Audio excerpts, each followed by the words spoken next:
seen the storms rolling, but the sun came back again. They said, boy, you won't make it. The Most High said different. Why I said amen. Let's go. From the red clay roads where the lights play low,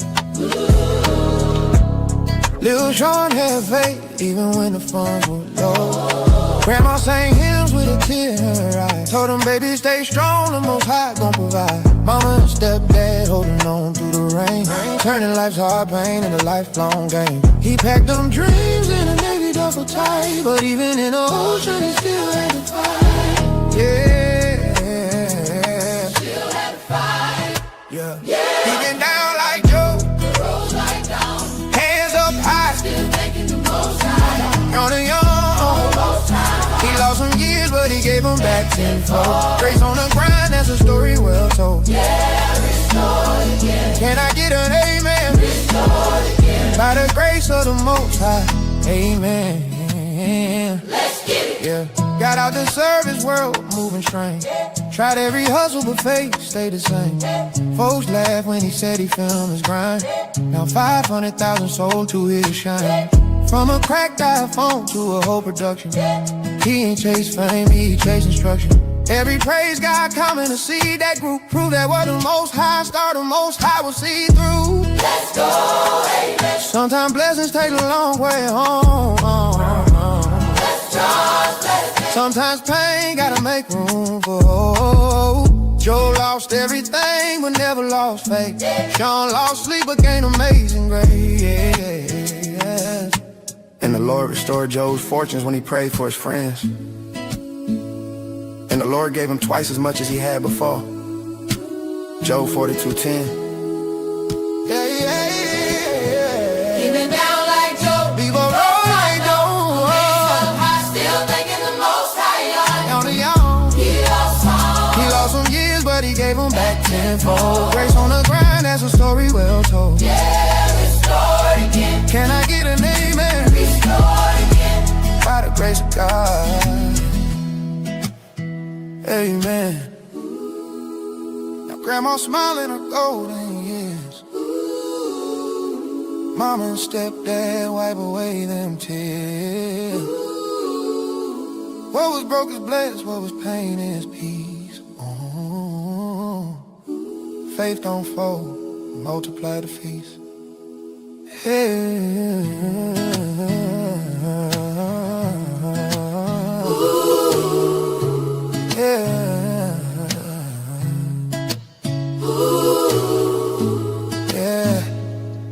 restored again. Now that's a righteous perspective. Yeah, restored again. What's going on, everybody? Welcome back to ARP in the morning, man. I'm your host. I'm your brother. Appreciate you guys pulling up this morning. I hope all is well with you guys. Yeah, let me dust myself off a little bit. Appreciate you guys, man. Appreciate you all pulling up this morning. Shout out to everybody that stayed up late with us last night and hung out with us, at the late shift. We got a name, The Late Shift. And there is a new channel, so if you are not subscribed to the new channel, please make sure you do so. If I'm not mistaken, I believe there is a link in the description box. Go check it out. We're slowly but surely moving in that direction. Yeah, so go check us out, man. Go subscribe to the new channel, over there, The Late Shift. It's out there, man, so go subscribe to it. Yeah,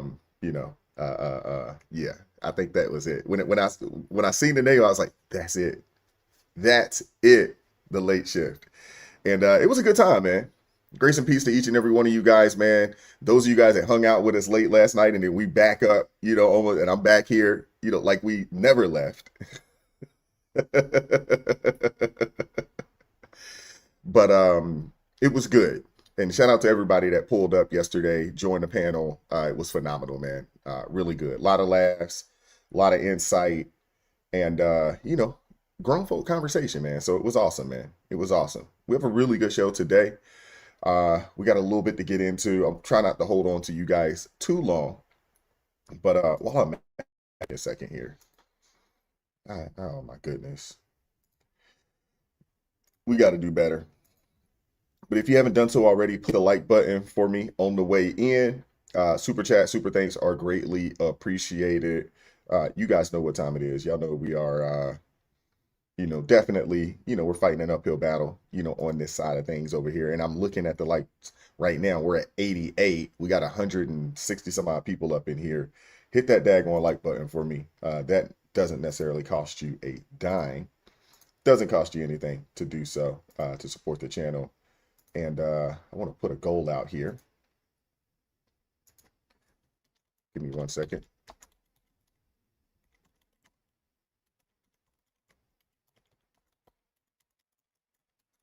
All right. Sorry about that, guys. All righty. Shout out to you all, man. Thank you guys very much. Shout out to the Blues. Thank you, B and Nanny, for hanging out. Last night, I know it got late. I think I have to just go ahead and just plan that these things are going to go at minimum 3 hours. I have to just plan that, right? My Blues, B, Nanny, those that stayed up with us last night, let me know, what are your thoughts? Should we just go ahead and just plan that it's going to be a 3 hour, a 3 hour session? The plan is to continue to run it as a live stream on the main channel. But pretty much once we complete that, I'm going to take it down and we're going to move the entire video over to the late shift channel, so for those that want to check out the replay, that's where it will be in the near future. We're slowly but surely, getting that. We're slowly but surely, going to get that, up and running the way it needs to. And then we'll start, being able to get some chops and things of that nature out of that as well. We're going to make that happen. Jasmine said, we've been doing overtime all the time. Yeah. You said, yeah, and have a 30-minute heads up, at the end. Yeah, I'll do that. Because it probably won't get moved until the morning, anyway, because by the time that's over 12:30, I'm going to bed. I'm not gonna lie to you. I'm going to bed. That's exactly what I did. Went straight upstairs, and I was like, I got to go to bed. I got to get up. I can't stay up late because I got to get up and I got to be prepared, for this morning. But I hope you guys enjoyed the show. But I do appreciate you guys pulling up and supporting what we're doing, over here, and supporting me, and shout out to all the panel members, Crystal from Crystal Beyond Labels, Celeste from Celeste_Duffy, who else? Rolando. Shout out to the brother Joshua. Shout out to Yolanda. Shout out to Robert from the X-Ray Podcast. Shout out to him as well. Shout out to the brother Spaces. Appreciate you, brother. Look at that. Papa died. The AA. No, just the A. Single A. ARP. But yeah, I think we have to just go ahead and just say, hey, there's no way to do this in 2 hours. There's just no way. It's going to be 3. So, and I'm going to try my best to keep it at 3. At 12 o'clock, we got to be getting everybody to bed, seriously, myself included. Let me show some love to my folks in the chat. If you haven't done so already, please hit the like button. Super thanks, chats, all that type of stuff is greatly appreciated. Shout out to Joanne Johnson joining the ARP family. Thank you very much. I appreciate you. God bless you. Appreciate you supporting what we're doing here. Thank you, Marcy Richards, for joining the ARP family as well. Thank you. God bless you as well. Appreciate you. And shout out to I Am a Carbon Copy for joining the ARP family. Thank you very much. I appreciate you. God bless you as well. I appreciate you supporting what we're doing over here. Thank you very much. All righty. Let me show some love to my folks in the chat real fast. Shout out to B. Shout out to Hadassah. Appreciate you. Quincy James in the building. Shout out to you, brother. Appreciate you. What's up, Lori Addison? Y'all make sure y'all follow Lori Addison's instruction. Hit that daggone like button on the way in, please. Thank you very much. Shout out to Kathy Love. Thank you for pulling up this morning. What's up, Melissa? How you doing? What's going on?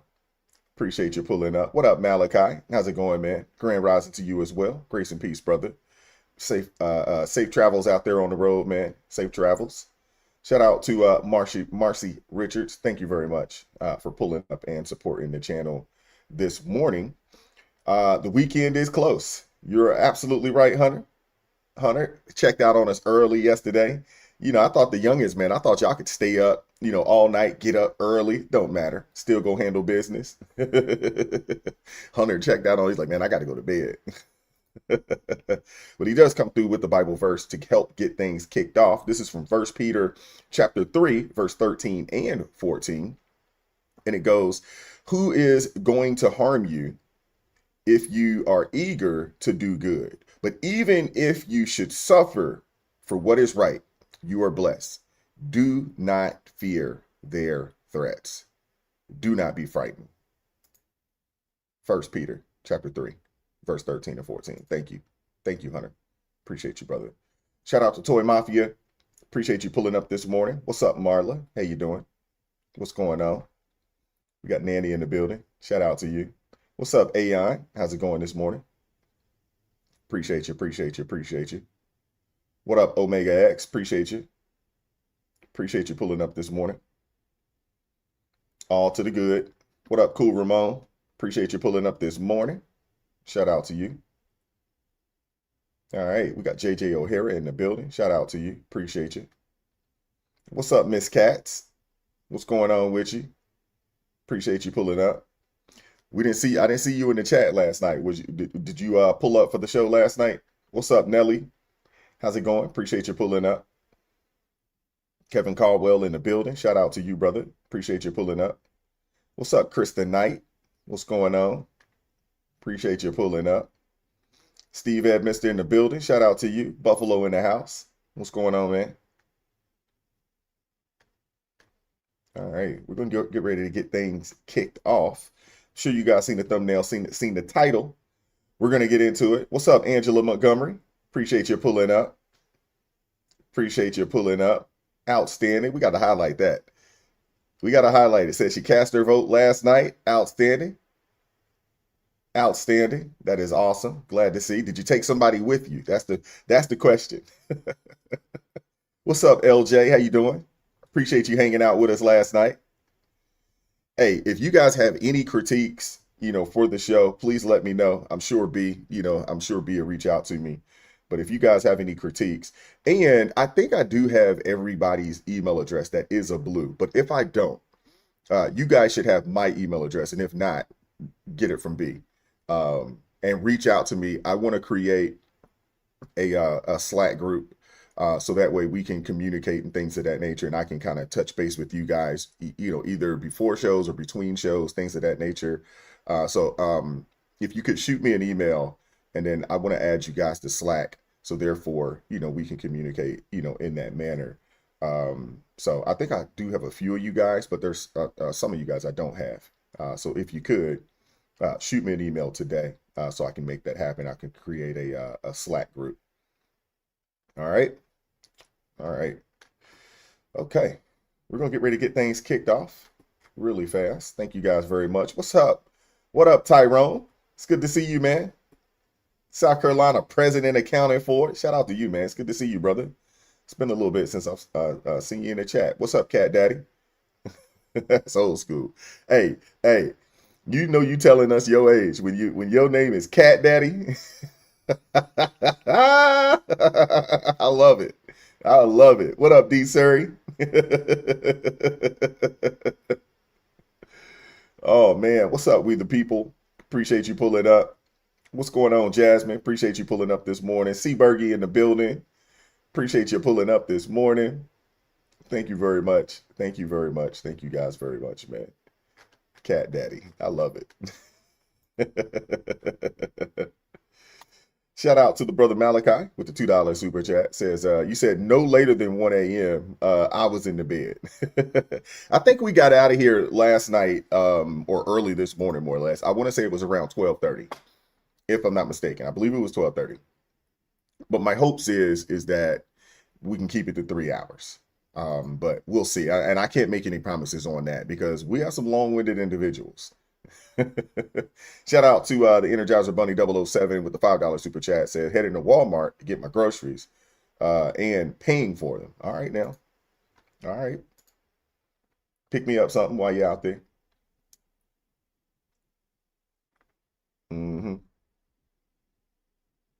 B said she thought she was going to get away with resting her eyes. If you need to take a break, go ahead and do so. It's okay. It's okay. Yeah, I haven't been outside this morning. I haven't been outside this morning, but um, it is raining outside. So we're getting the weather coming from the south, from the storm. We're getting the weather, coming up this way. So, and I'm sure, the temps drop because it was a little chilly out yesterday. So, all righty, let's get the show kicked off, man. Hit that like button for me. I appreciate you guys supporting the channel, man. Appreciate you guys, man. What's up, Crystal? What's going on? Appreciate you pulling up this morning. Hopefully you got your beauty rest last night. Was able to get you a little bit of sleep. Hey, we got to make it do what it do though, right? I enjoy hanging out with you guys. I enjoy the Wednesday evening show. I was a little apprehensive at first, when I said, hey, I want to try this. I was a little apprehensive because I wasn't for sure, how it was going to go over, if it was going to work well. But yeah, it's a lot of fun, hanging out with you guys, man. It's a lot of fun. Shout out to Philip. Appreciate you pulling up this morning. Come through with the $2 super chat. Says, good morning and God bless you, Brother Wise. Appreciate you, man. Thank you. Thank you very much. Appreciate you guys. Appreciate you guys.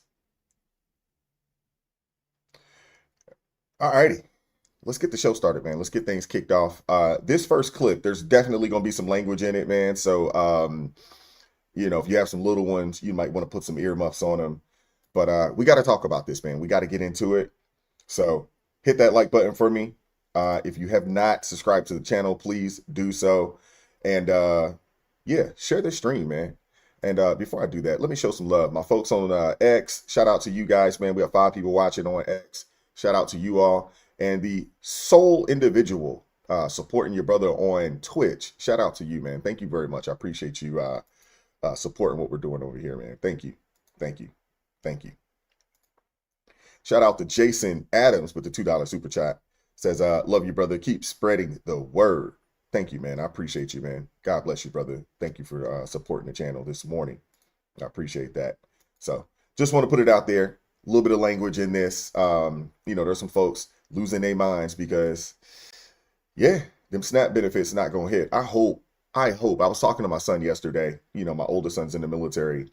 And he was letting me know, like, hey, Dad, we're probably not going to get our paychecks. And, I reached out to him just to let him know, one, just to touch base with him because I hadn't touched base with him this week. But also to let him know, like, hey, bro, if you need anything, I got you. You know what I'm saying? You already know what time it is. I got you. But he let me know, like, nah, I listen. I got a little emergency fund put up, so I'm squared away. I was like, man, praise the Lord. I'm like, you listening. Sometimes, some for my folks that are parents out there, you ever, wonder that, if your kids are actually listening to you? Because a lot of times you'll be talking to them, trying to give them some wisdom, some insight, some guidance, and they're just kind of looking at you. But you never really know if it's actually sinking in, right? Until something happens or they, start going through things or they come back and they tell you, hey, I was listening. I'm doing this, so it made me feel good because I've been preaching to not just him, but my youngest son as well. You got to have an emergency fund. You have to. Life is going to life. Things are going to pop up. Things are just going to happen. I promise you they are. Keep on living. Keep on living. And things are just going, things are going to happen. You're going to run over a daggone nail, something. You just never know. And, so it was a beautiful thing, for him to tell me like, Dad, I'm good. I got an emergency fund. I got enough money to hold me down, for the next month or so. I'm good. It made me feel really good. It made me feel really, really good. Honestly, it really did. Oh man. Shout out to the brother Rolando coming through with the $2 super chat. Says, good morning, everyone.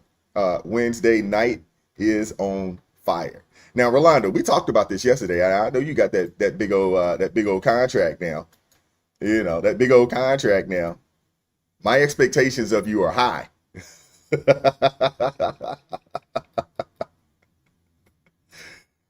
Crystal said, hey man, I had that experience yesterday, Wise, with my son. Yeah, it's a beautiful thing. It is a beautiful, because a lot of times, man, you talking to the kids, You don't know if they're listening. You don't know if they're, really understanding or ingesting, what you're giving them. You just don't know until something happens and they're like, oh, Dad, I was listening. Not only am I listening, but I'm following the instructions as well. That's a beautiful thing, man. It really is. Proud dad moment. Shout out to Deb Longo with the $5 super chat coming through. Says Wednesday night with the family was the best for me. Loved it. Worth being there. Outstanding. Outstanding. Thank you, Dad. Thank you. Uh-oh. We got to show Aeon some love. She got a Marine son. Do you have one of those stickers? Do you have one of those stickers on the back of your car? That's, for whatever reason. Now, I can't even say for whatever reason, because I understand. If you have a kid that gets through Marine boot camp and they become a Marine, once a Marine, always a Marine, that is definitely something to flex. Seriously. But she says, I'm proud of my Marine son, but he does not know how to save money. It slips through the fingers like water. Yeah, there's a lot of military members out there that had that situation. Lord knows I was one of those. Thankfully, we never had a government shutdown while I was in service, because had we, boy, I would have been in trouble. I was one of them. As soon as I got it, I was trying to spend it.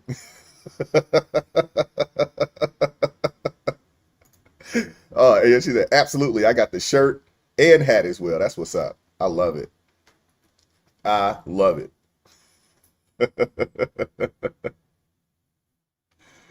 That's awesome. I'm glad to see that right there too. Navy Fed taking care of their members, interest-free loans, if pay is interrupted. That's awesome, man. I'm glad to see that. I'm glad to see that. Look at that. B said she got one for her dad as well. Uh-huh. Uh-huh. Said that money thing might run with the Marines.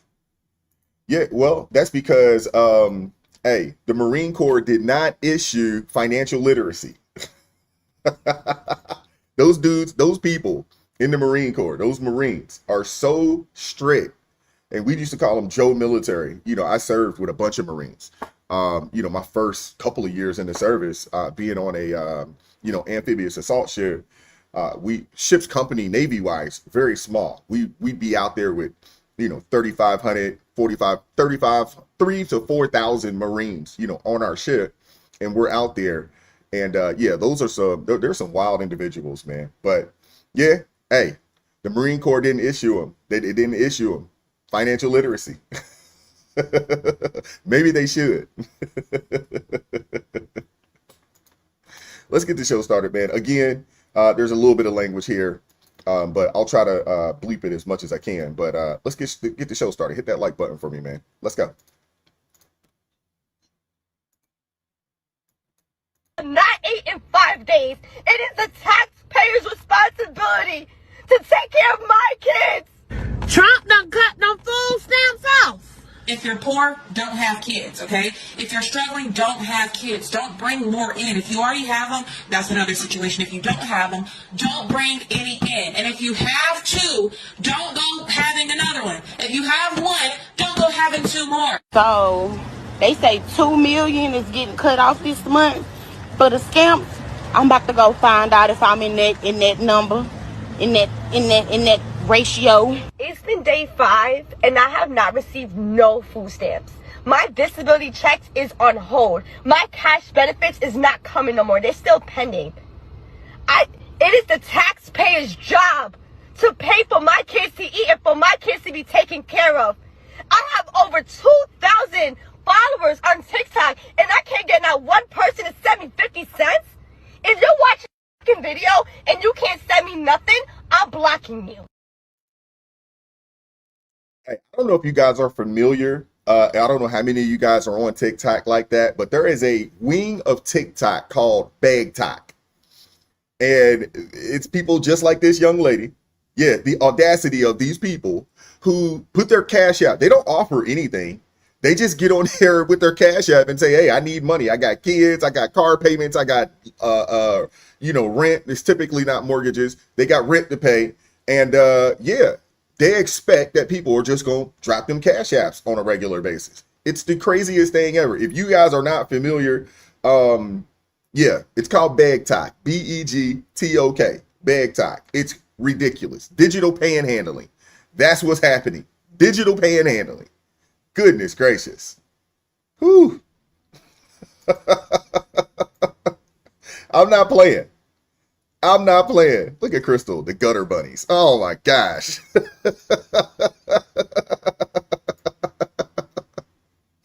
Oh, yo, people have no shame. That's the problem. People have no shame. Crazy. I know. Crazy. I understand. To an extent, I do understand. I mean, we're now at day 30 of the government shutdown. You guys know this. And things are starting to get really ugly. Really ugly. You have over 40 million Americans. We'll say Americans. But 40 million Americans who are on the verge of losing their food benefits in just a matter of days.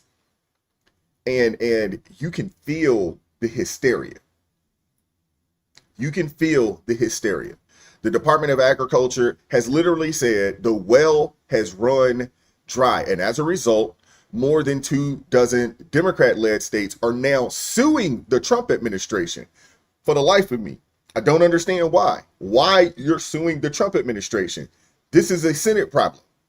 This has absolutely nothing to do with the Trump administration. The shutdown is solely on the responsibility or the backs of the Senate. But like I said, you have a multitude of states out there. You have a multitude of states that are suing the Trump administration, accusing it of cruelty for not stepping in with emergency funds to cover the loss of SNAP benefits. You can't make this stuff up, man. You cannot make this stuff up. They need to sue all those multimillionaires we have in the Senate. That's where they should take their frustration out on. Those people.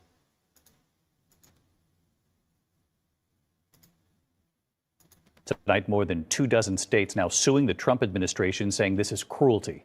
Jay O'Brien on the Hill tonight. Tonight, day 28 of the government shutdown, and now 42 million lower-income Americans are about to lose critical food assistance.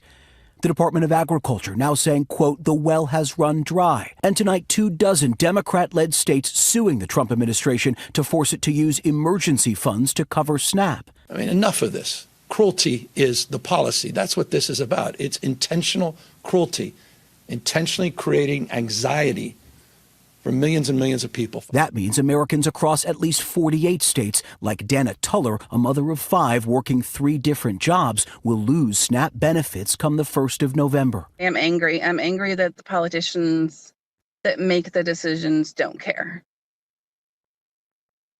They can just go on vacation, go on recess, and not worry about what's happening to their constituents. I understand her being angry too. I'm sure there's a lot of folks out there angry. I think we're all angry, at this situation because it shouldn't be. But let's get one thing straight. This is the same tired blame game that we see every time. Democrats will call it a moral crisis and accuse Trump of cruelty while millions of families are panicking about how to feed their kids. But the real question is, it isn't why it's happening. It's who's really responsible. Democrats say it's all Trump's fault, but they're the ones refusing to open the government. It's them. They'd rather let their own voters suffer than give Trump a political win. I mean, this is what you would call theater. It's pure and simple theater. Look at Massachusetts. The state gets $240 million a month.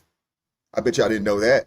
$240 million a month in federal food aid and has a $8 billion rainy day fund sitting idle.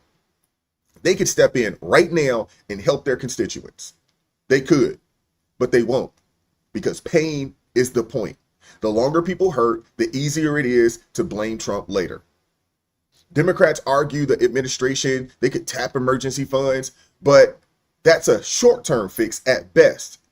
And here's where it gets worse. This shutdown has exposed something we already knew about SNAP benefits. The system is fragile, it's unsustainable, and it's built on dependency. Take a look at this. Mm-mm-mm.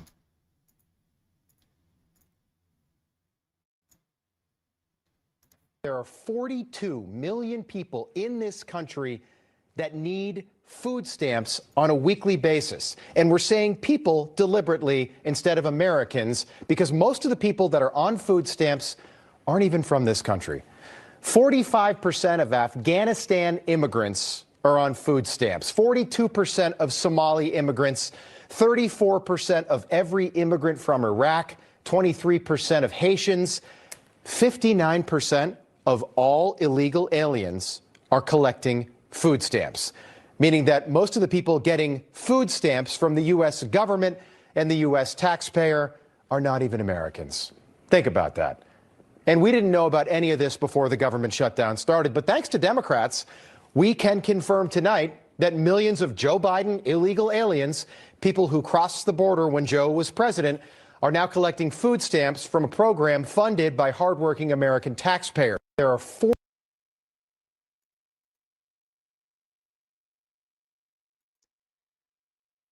That'll upset you. Yeah. Same old story. Same old story. You got working Americans paying the bill while everyone else just eats. America spends roughly $7 to $8 billion monthly on SNAP benefits. $7 to $8 billion monthly on SNAP benefits. Imagine if illegals were removed from SNAP. How much would that reduce the cost? I mean, we're spending $7 to $8 billion a month. And hey, I get it. There are some people out there who truly rely on this, who need this. When my grandmother, before she passed away, God rest her soul,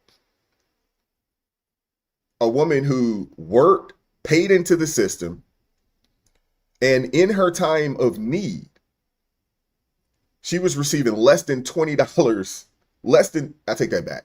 It was less than $30. I believe she was getting like maybe $27 a month in SNAP or food stamp benefits. Fortunately, she has family, people like myself, my sister, my parents that could step in and make sure that we can fill in the gap. But we have Americans, senior citizens out there that are receiving very, very little. There was a brother who was a veteran, a disabled veteran at that, and I think he was receiving $19 a month in food stamps. But he needs the help. Needs the help. So, yes, there are some people that truly rely on this. So in that sense, what the Democrats are doing essentially is, hey, this is what you would call taking political hostages. This is what you would call it. Food stamp recipients, government employees, air traffic controllers, real people are being used as pawns so career politicians like Chuck Schumer, Hakeem Jeffries, and others can signal how tough they are on Trump to the far left activists who keep them in power. But there's also the other side to this. There's also another side to this. And maybe it's time to have a conversation about the food stamp situation in general. How effective is the program being managed, or effectively is the program being managed? Who's actually benefiting from it, and who's using it to their advantage? I think those are questions that I think we need to ask for real. Because there's a lot of shady things that goes on, with these benefits. A lot of shady things. Keep it a buck with y'all. Like, the real reason why a lot of people are upset about this whole food stamps, SNAP benefit thing, bro, is because they're selling their food stamps, bro. They're selling them. I'm telling you, they are selling their food stamps, bro. You know how many people in New York and other states right now are going to the corner store, the deli, and they're selling their food stamps, bro? They're selling, that's why they're getting like $4,000, $3,000 in food stamps, and they're selling it for cash. They'll get $4,000 in food stamps, and they'll just take like $1,000 in cash.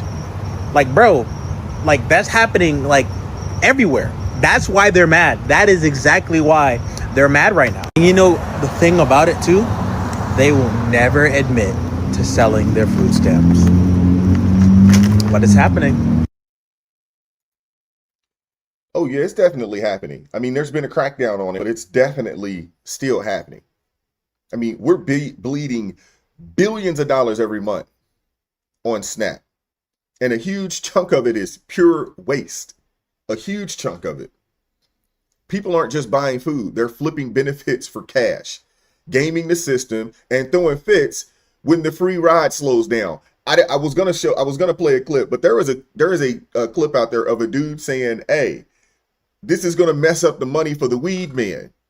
Because a lot of times people were getting cash or using their food stamps to get cash so they can buy marijuana. And they're saying that, hey, you're going to have some people that can't get their high on and they can't get food. You're going to have some people angry out here in these streets. It's just like, golly, man. It's crazy. You got working Americans out there footing the bill while fraud runs wild. The USDA's own numbers show up to $12 billion a year lost to scams. Think about that.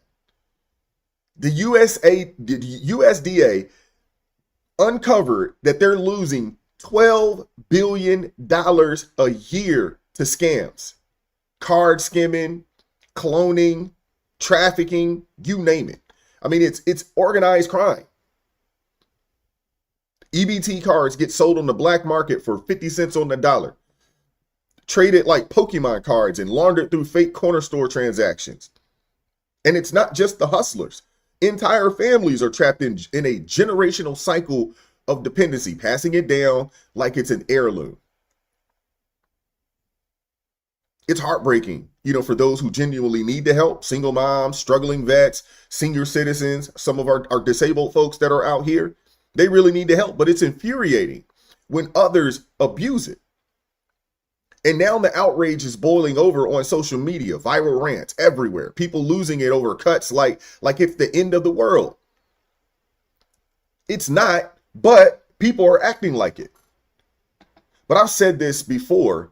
These people need to understand this. He who feeds you, he who clothes you, he who is responsible for your shelter owns you. I don't think these people really understand that. The debtor is always slave to the borrower or to the lender. Always.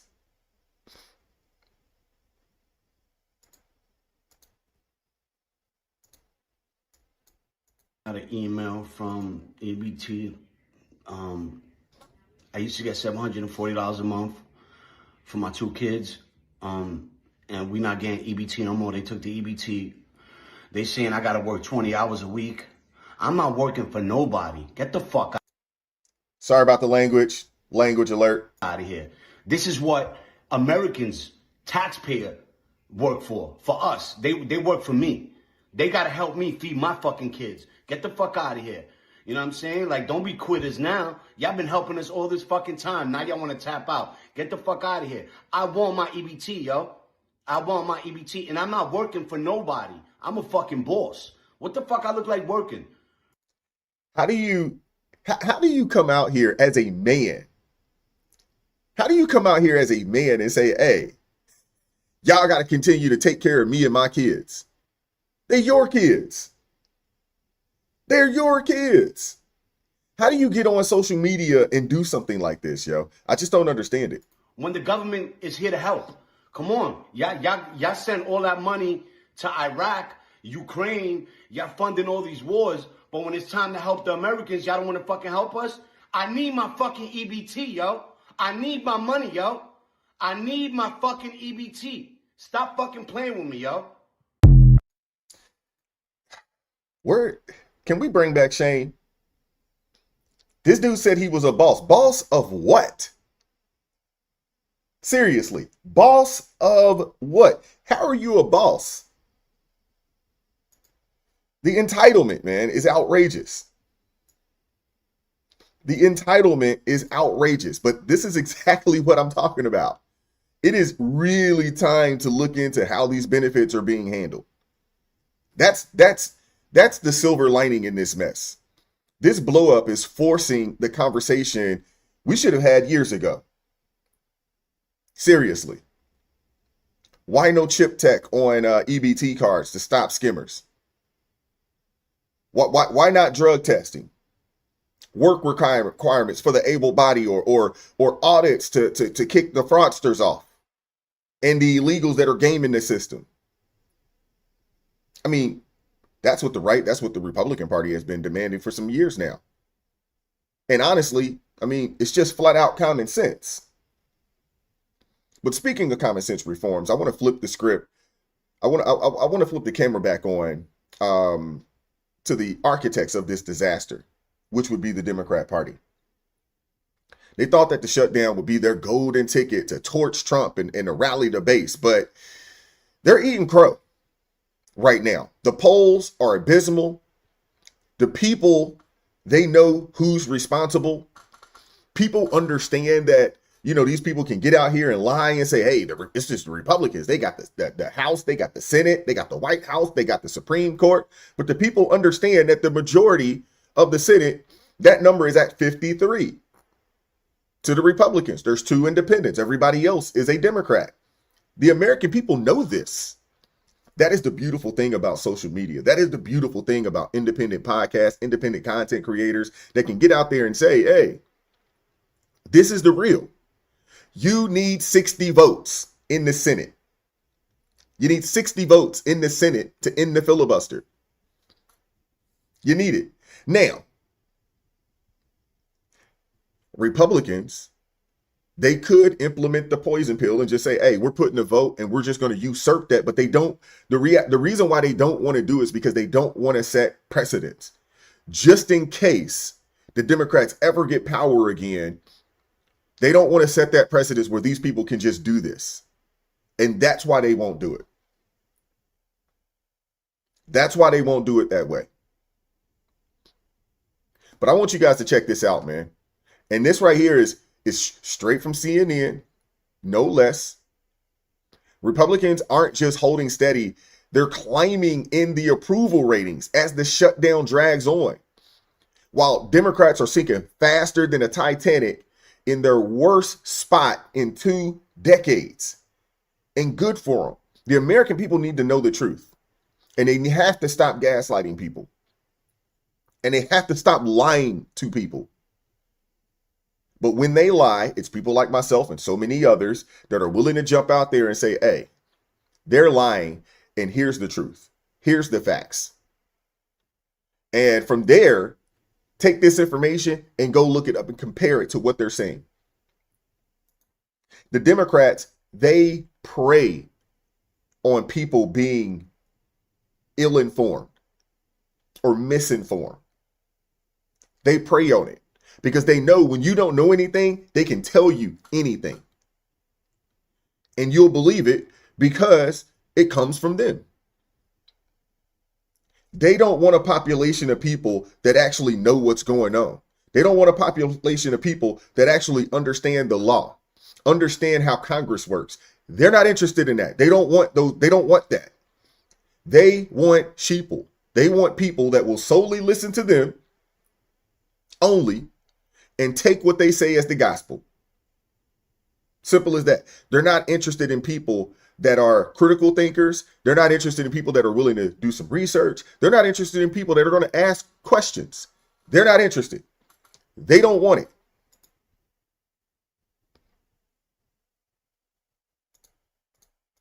Republicans. How has the shutdown seemed to have affected their political standing? Yeah, you might think, given that the Republicans are in charge of both the House and the Senate, that a government shutdown might actually hurt the Republican brand. But in fact, it hasn't. If anything, it's been helped a little bit. Take a look here, the shift in net popularity versus pre-shutdown. When we're looking at the Republican Party overall, that brand actually up 2 points. That's within the margin of error, but clearly it hasn't dropped. Come over to this side of the screen. Look at the net approval ratings for Republicans in Congress. It's actually up 5 points since pre-shutdown. So what we're seeing here is the Republican brand in Congress has actually improved somewhat compared to where we were pre-shutdown, despite the fact that Republicans control. And that's the math that John Thune and Mike Johnson are looking at is, well, hey, why should we give, and electorally speaking, when our brand has actually improved a little bit? Now, we say their position is getting better. With whom? Yeah, okay, with whom? So I think it's two groups that it's so important to keep an eye out on. All right, change in the Republican Congress's net approval rating versus pre-shutdown. It's rallying the base for sure. Look at this. The net approval rating up 12 points versus pre-shutdown. But it's not just with the base. It's also with the middle of the electorate. Look at this. Among independents, it's up 8 points as well. So we've got a situation here where Republicans with the shutdown are actually rallying their base, but it's also something that's not hurting them with the folks in the middle. If anything, it's helping them with folks in the middle. And this is the type of math that if you're Republicans, you like to see, right? Because something could rally the base but alienate those in the middle, or something could rally those in the middle but alienate the base. But the truth is, we're not seeing that. What we're seeing is the Republican brand has actually gotten better among independents, and it's also gotten better among Republicans as well, that Republican brand when it comes to those in Congress. So again, what's the electoral reason that Republicans would give in at this point? And Democrats, of course, they have their eyes on the midterm elections. Yeah, we have elections 1 week from today, but what Democrats in Congress are mostly focused on are 1 year and 1 week from today from the midterm. So how how are they positioned right now? Yeah, so, I mean, look, the generic congressional ballot, which traditionally Democrats have done really well on, and if you look at this point back when Trump was president the first time around, Democrats are up 11 points. Look at where it is now. Democrats are ahead, but they're actually only up 3 points. This is, in fact, the worst position Democrats have been on in a generic ballot at this point in midterm when there was a Republican president in the last 20 years. And this is no different from pre-shutdown. So Republicans aren't losing on this metric either. They become more popular, and they're actually in a pretty good position for them historically when it comes to the generic congressional ballot. This is a concerning number for Democrats, are you saying? This is a concerning number for Democrats because it's considerably worse than they traditionally do in midterm elections when there's a Republican president. Harry Etten, thank you very much. Thank you, my friend. Hey, you know it's bad when CNN's admitting it. Republicans are coming out stronger in this. Polls show that the GOP approval rising, the way it is, and not just with conservatives, but with independents as well. Hey, the American people, a lot of American people are looking for, other sources to inform themselves because they know that the typical places aren't there to inform them. They're there to propagandize them. I think a lot of folks understand that at this point. The media wanted this shutdown to make Trump and the Republicans look cruel and bad, but it backfired. And it is backfiring. Americans see who's really refusing to govern. They see it. And there's enough people out there talking about it, on different platforms, on X, and telling people the truth. There's enough clips out there that if you really want to know the truth, it's out there. Now, of course, you have a lot of folks put their head in the sand. They'll listen, they'll listen to, the DNC puppet masters, and they'll listen to the propaganda. A lot of these folks, man, they're just so far gone with the indoctrination that even when they hear the truth, they reject it. But you have Democrats out there continuing to pretend that this is about morality and compassion. But if that were true, they'd act. But instead, they lie, they gaslight, and they hope voters are entirely too distracted to notice. But that's the furthest thing from the truth. I could at least respect them if they were honest. If they just came out and said, hey, we're keeping the government shut because our agenda matters more than you all.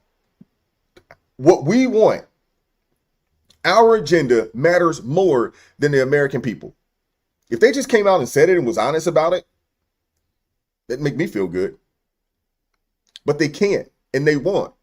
And they hide behind fake outrage while their own voters suffer, while the American people suffer. This shutdown isn't about budgets. It's about Trump derangement syndrome on 1,000. Democrats are so obsessed with opposing the president that they're willing to wreck livelihoods to score some political points. And meanwhile, the data is clear. The Republican Party is gaining momentum, leading on the generic ballot for the first time in years. And while Democrats are sinking. And the irony is this, They tried to make Trump look heartless, and it ended up exposing themselves. They ended up exposing themselves. They look out of touch, they look petty, and they look cruel. One side's governing, the other side's grandstanding. So maybe, just maybe, next time, voters will think twice before trusting leaders who'd rather make you suffer than compromise. Because this isn't compassion. This is what I would call manipulation. Simple as that. Hit that like button for me if you haven't done so already. A couple super chats I want to read. Shout out to Louis B. Fishing with the $2 super chat. Comes through. Says, morning, brother. Grace and peace to you, man. Appreciate you pulling up this morning. Shout out to Lori Rapier. Hopefully I pronounced that properly. With the $2 super chat. Says, remember that with God, we win. Absolutely. Shout out to Marla with the $2 super chat. Says, taxpayers are being scammed. Yep. Thank you, Marla. Shout out to my brother Hunter with the $20 super chat. Says, why don't these SNAP recipients get mad at the Democrats like Schumer and AOC, who they idolize, that are still getting a very large paycheck while this government shut down. Yet they want to blame Trump that they're hungry. Hopefully I said that properly. Work with me, Hunter. I know you're trying to get everything in a certain amount of characters. I get it. But thank you for the $20 super chat. Shout out to Laura Robinson with the $5 super chat. Says, I think it also stems from being terrified of their base. Yeah, I think that has a lot to do with it as well. Yeah, I would agree with that. I think it has a lot to do with it. Folks they're deathly afraid of the far left progressives. Because, hey, the word is out. They've been threatened. Hey, we will primary you and we'll get someone in. If you won't go and be radical, we'll get someone in that will be radical for us. And the thing is that those folks, they're willing to put their money where their mouth is. They really are. It's already happening. There are certain people that are already being primaried right now. And these folks, they don't want to lose them big old paychecks. You think about this, man. In Congress, they're trying to give themselves raises. They're already making, I think the House is there. I think they make about $174,000 a year. That's nothing to sneeze at. That's three times the median wage in the country. And they want to give themselves raises to $230,000. But I want to keep it moving. In other news, there is one Democrat who seems to still have some common sense left. There is one. We're going to check this clip out from this interview that Senator Fetterman did the other day. And we're going to get in here. We're going to check this out. Shout out to Carbon. Is it IM or EM? Hopefully I pronounced that properly. Gifting 5 ARP family memberships. Thank you very much, man. Appreciate you supporting the channel. If you received one of these, please show Carbon IM some love, or EM some love in the chat. Let them know that you appreciate them. Appreciate you, man. Thank you so much for supporting the channel. Appreciate you.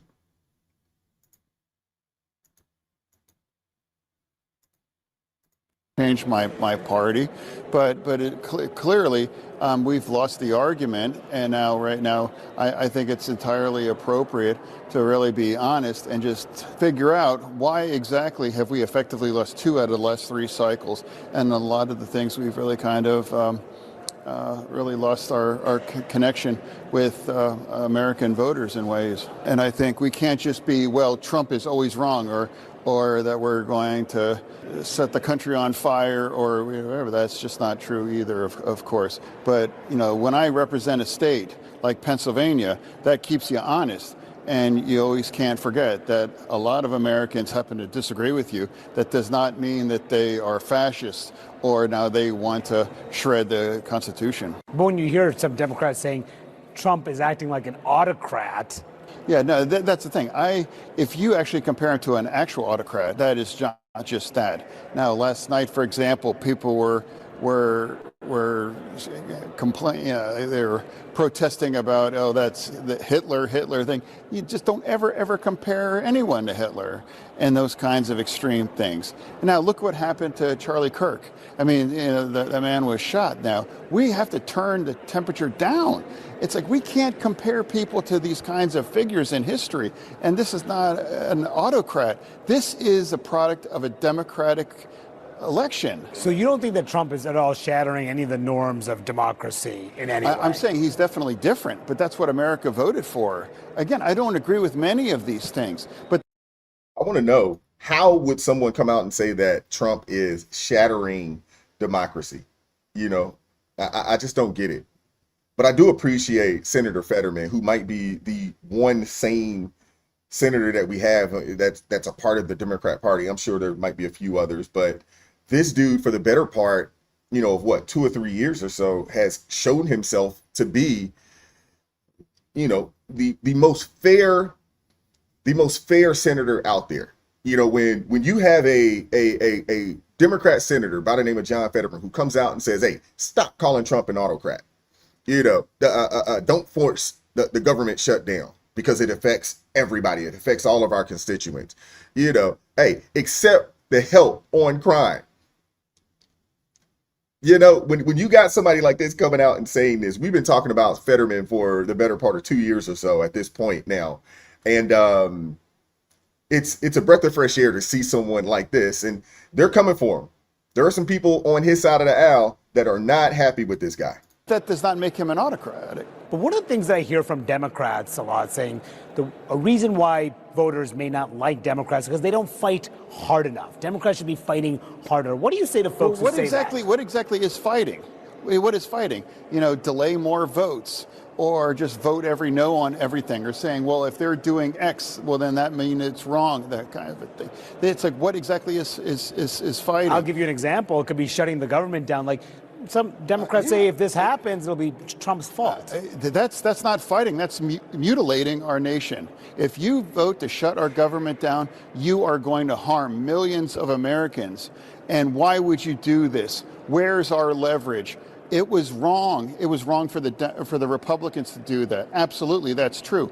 It was wrong for the Republicans to do that. It would just be wrong for us for those things. Bigger picture. Who would have thought? Who would have thought that it would be Fetterman to come out here and say, hey, this is wrong. It's wrong. Shut the government down and you know, affects the lives of millions of Americans because you feel like you can't get your way. Who would have thought that Fetterman would be the voice of reason, you know, for the Democrat Party? Has your party shifted, or have you shifted ideologically? My party is acting in a way they have forgotten. They have forgotten one of the reasons why we lost in 2024. Some of the most extreme things were weaponized against that. And now some people think now we have to double down on those things, or we must become more progressive or more extreme. That's absolutely not true. The 7 or 8 states that are going to determine who's going to be the next president, you know, we have to win in those states.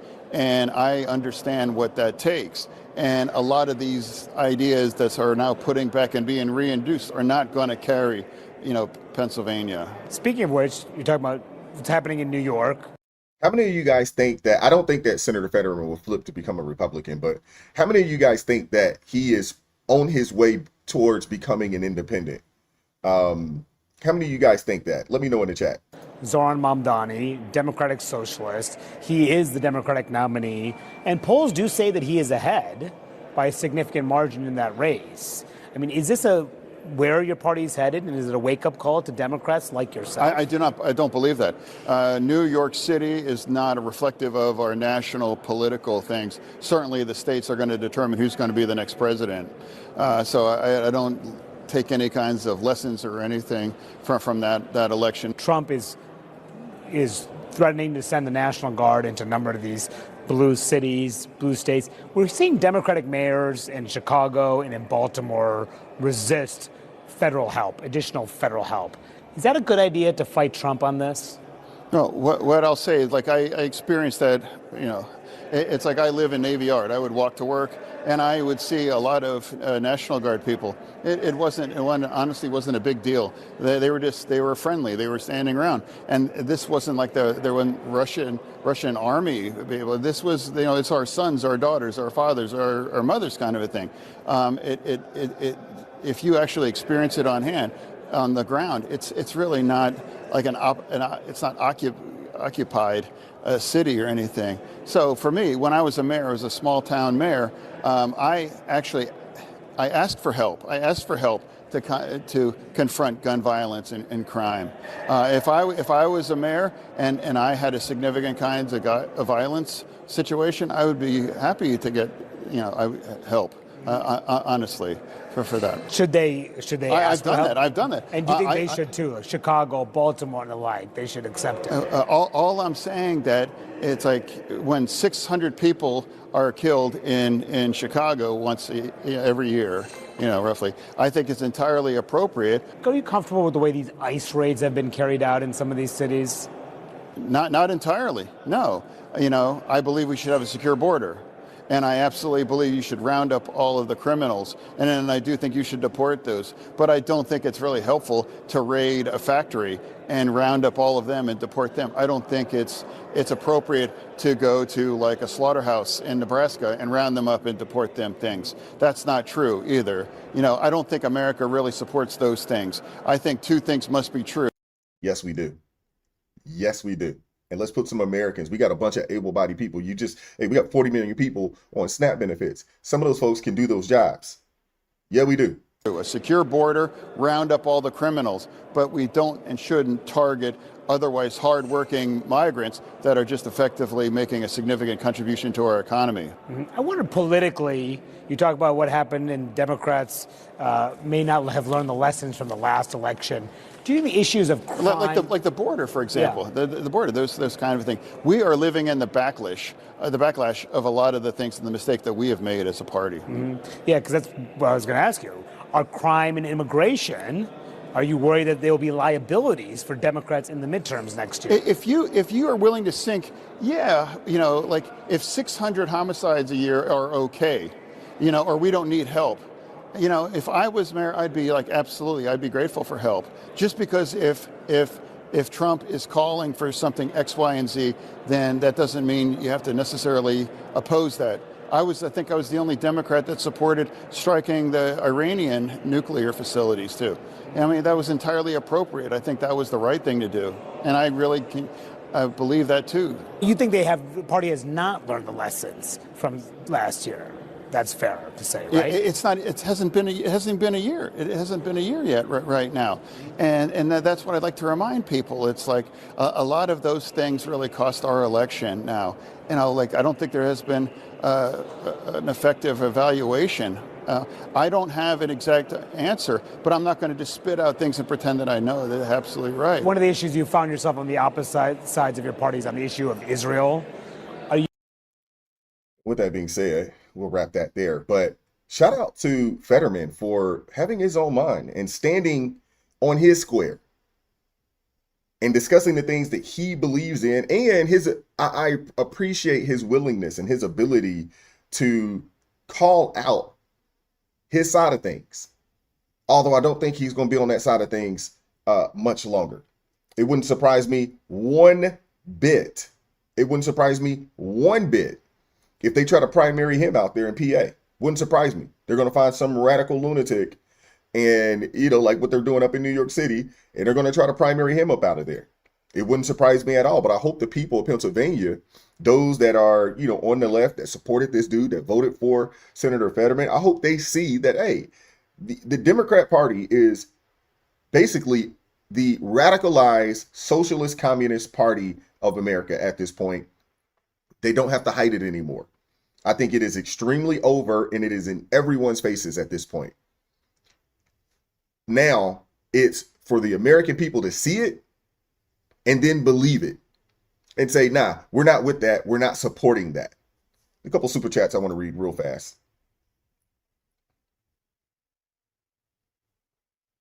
All righty. Let's see here. All righty. Shout out to the Energizer Bunny 007 with the $5 super chat. Said, brother, they threaten their lives if they don't get on this. I think you even played the lady. I believe I did. I might have. Shout out to C Cook with the $5 super chat. Says it's a setup for national communism. That's why they're resisting. Absolutely. Absolutely.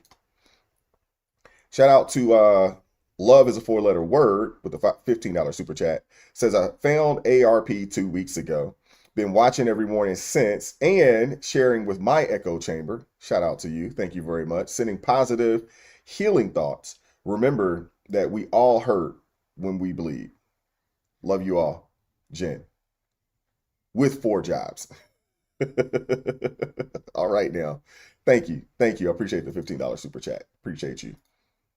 Crypt Keeper Chuck. Pray for my wife with spinal cancer. Let's make sure that we keep Crypt Keeper's wife lifted up in prayer. Let's keep her lifted up in prayer. Shout out to Amethyst Angel with the $5 super chat. Says, I think Fetterman had a serious moment of reflection and gratitude after coming back from a stroke to keep his seat. Highly probable. Yeah. And thank you, Malachi, with the $2. I believe that's a super sticker, or maybe it's a super chat, but with the bullseye. Thank you very much. Appreciate you guys, man. Thank you guys very much for supporting the channel this morning. And I want to keep it moving. I want to discuss this story, and I cannot recall if we discussed this when this first went down, but I want to talk about this story because it has to be one of the most disturbing stories that I've covered.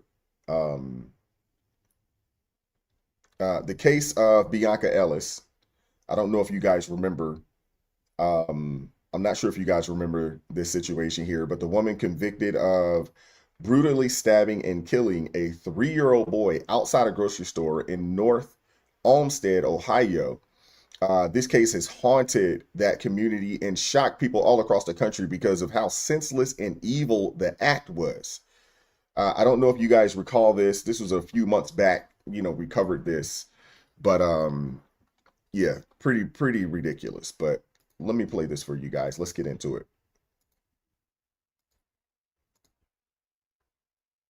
That is the sentence for Bianca Ellis, the woman who stabbed 3-year-old Julian Wood to death in a grocery store parking lot as his mother pushed him in a shopping cart. Our Catherine Ross covered every moment of the trial, and she was in court today for the sentencing. And Catherine reports the judge delivered a decision that Julian's parents had hoped for. Court's going to hand down a sentence of life without parole. Visible gratitude Monday from a family dealt unthinkable heartbreak. Justice cannot undo tragedy, but it can affirm that what happened was wrong and that your child's life mattered. Before the sentencing for the woman convicted of his murder, we heard more about the short life of Julian Wood. He was just so smart and funny and knew things that most little kids didn't know. Julian brought laughter, light, and love in our home with his infectious laugh. His family says they cling to those memories, but cannot escape the memory of how the 3-year-old died. That woman murdering my son replays in my head every single day. It is my living nightmare. Earlier this month, a jury found Bianca Ellis guilty on all charges for the murder of Julian and attempted murder of his mother. During the trial, surveillance video and testimony explained how Ellis stole a pair of knives at a North Olmsted thrift store and used one of the weapons in a random attack outside the nearby Giant Eagle. Julian died in the stabbing. This crime did not only destroy one young life, it profoundly affected an entire community and the officer sworn to serve it. Mental health has been a cornerstone.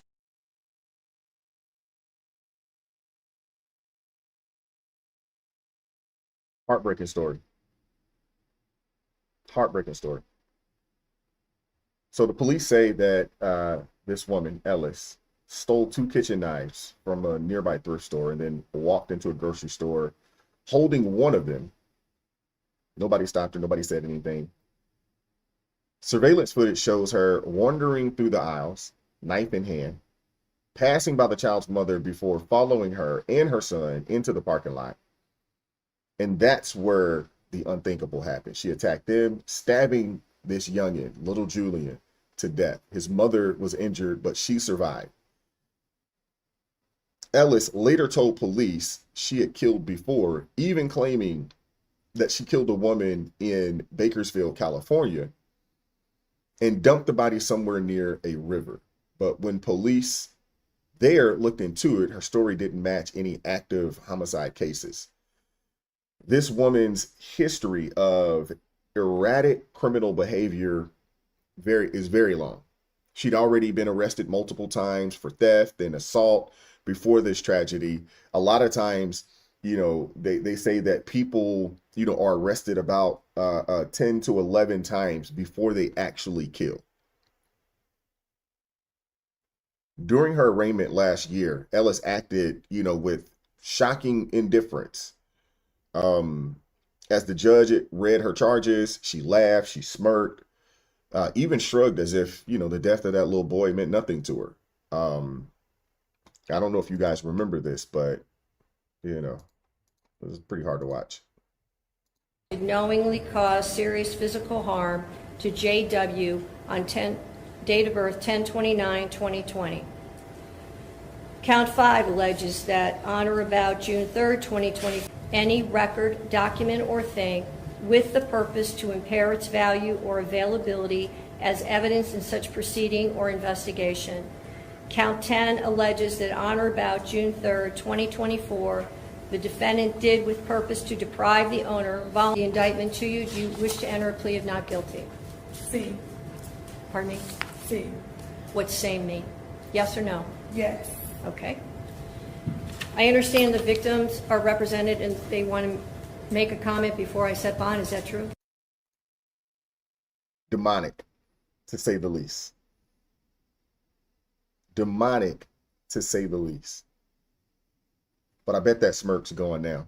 I bet that smile is going to disappear real quick in prison.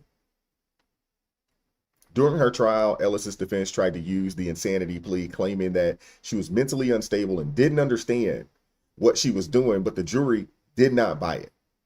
They saw what everyone else saw, that this woman knew exactly what she was doing.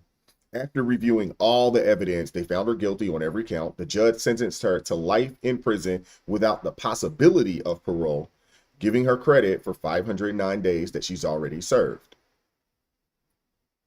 I personally think that she's, getting off. Life in prison. This lady killed a 3-year-old child. She should get the death penalty. Shout out to my brother Jeff with the $11 super chat. Says, I don't know what more people need to see. Demons roam the earth like a roaring lion, seeking to devour. Evil is real. Satan is real. Put on the armor of Jesus today. Good show, Wise. Kudos. Appreciate you, brother. Thank you, Jeff. You ain't lying. We've been talking about that on this channel for a long time, man. Put on the full armor of God. The entire armor. Everything. TA, I think riding the lightning is I'm thinking more along the lines of firing squad. That's what I'm thinking. I could, be, I guess I could, it could be a little worse as well. We could go, but yeah, she got off. Life in prison? Nah. Death penalty.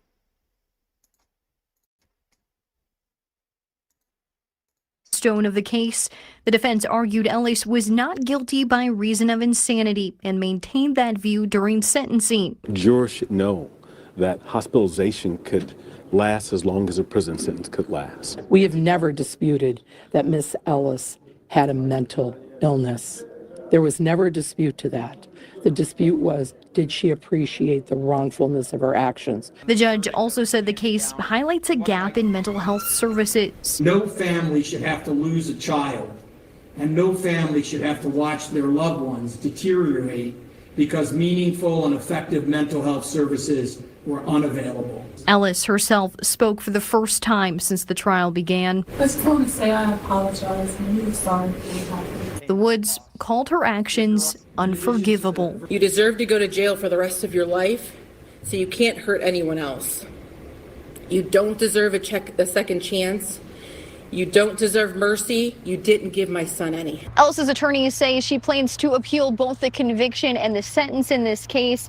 She will be appointed a new public defender for that process.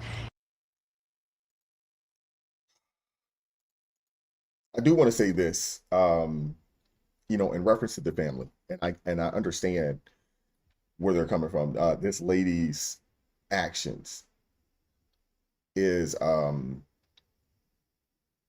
deplorable. And yes, I don't think you ever forget it, but I do think for the sake of the family, for the mom who was there, for the husband who lost his child, I do think that they need to forgive this lady, not for her, but for themselves.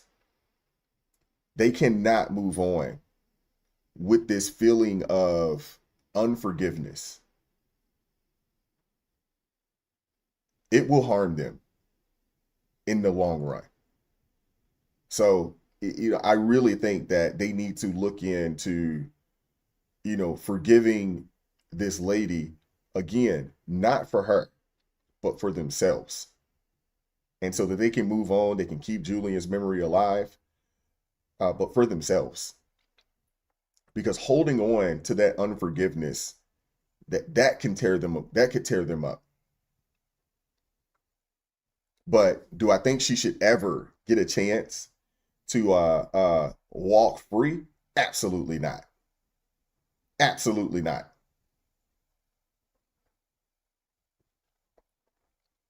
Y'all are hardcore, man. Somebody said a public hanging. Goodness gracious, y'all hardcore. Firing squad, yeah. I'm not opposed to it. I'm not opposed to, you know, this lady, she got off easy. They should have gave her the death penalty. I don't know. Do I have any folks out here from Ohio in the chat? I don't know if Josh is here. Do we have any other people, any my folks? I think Sugar Shane is out in Ohio. Do y'all have the death penalty out there in Ohio? Or is that something that is no longer a thing, you know, out there in Ohio?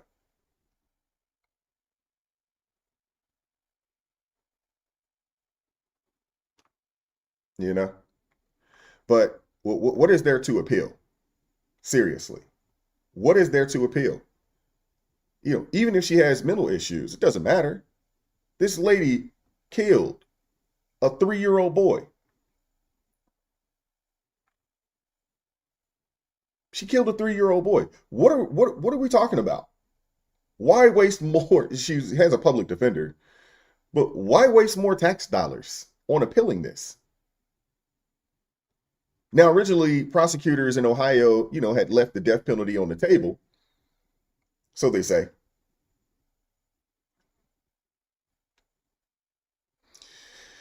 Oh.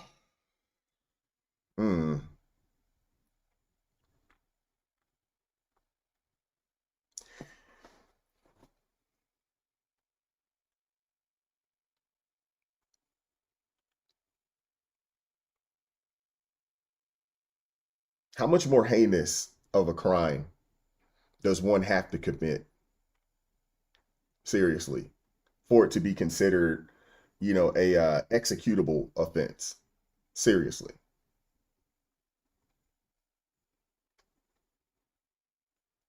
Ohio needs to go back. Seriously. Ohio needs to go back.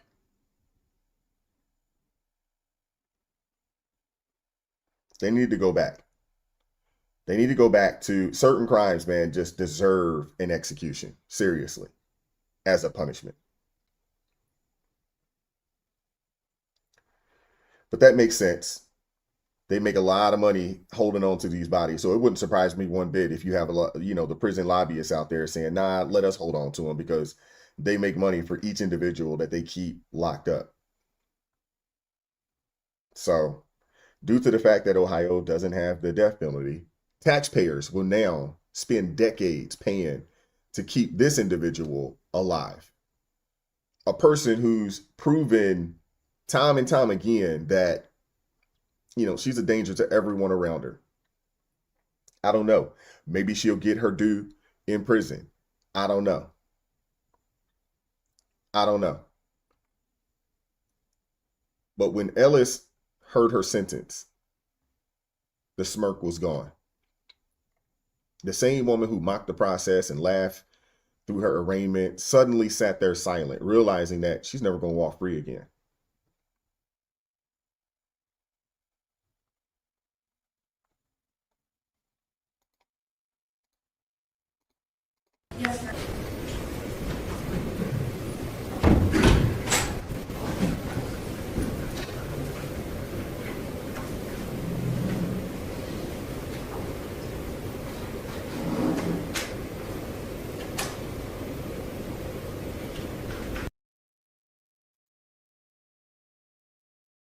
That smirk gone now.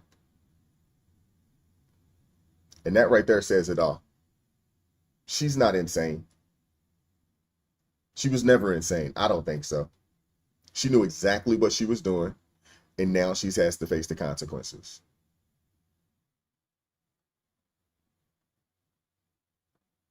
It's hard not to feel furious knowing that this could have been prevented. It shouldn't have happened. Ellis had a record. Police knew her. The warning signs were all there, and yet she was still walking free. And that's what happens when compassion replaces common sense. We've built a system that lets the dangerous and unstable roam in the name of empathy, and the innocent families out there pay the price. It's time to face reality. Some people just can't live live safely in a society. Not everyone is redeemable. And honestly, we need to bring back institutionalization for those who pose a clear threat to themselves and to others.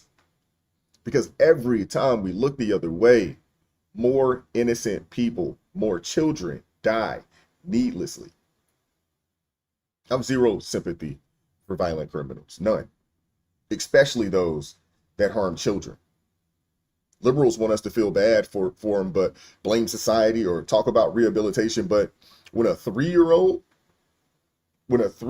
is killed by someone who should have been locked away a long time ago, the real victims aren't the criminals, it's the families. That mom that had to hold her baby as he bled out, a 3-year-old child. These are the real victims.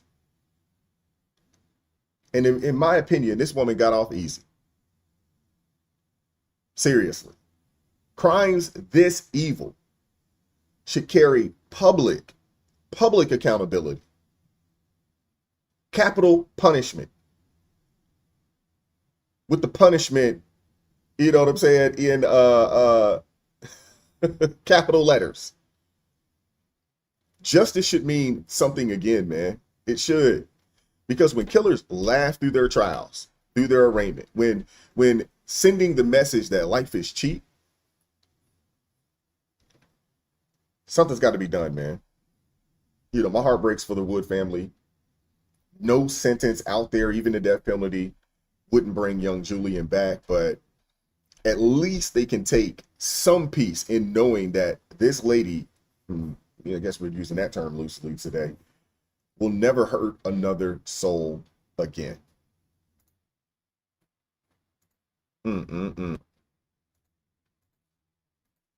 Sad. What time is it? 10:52. Uh-oh. My little bowling ball came downstairs. It's crazy, man. Crazy.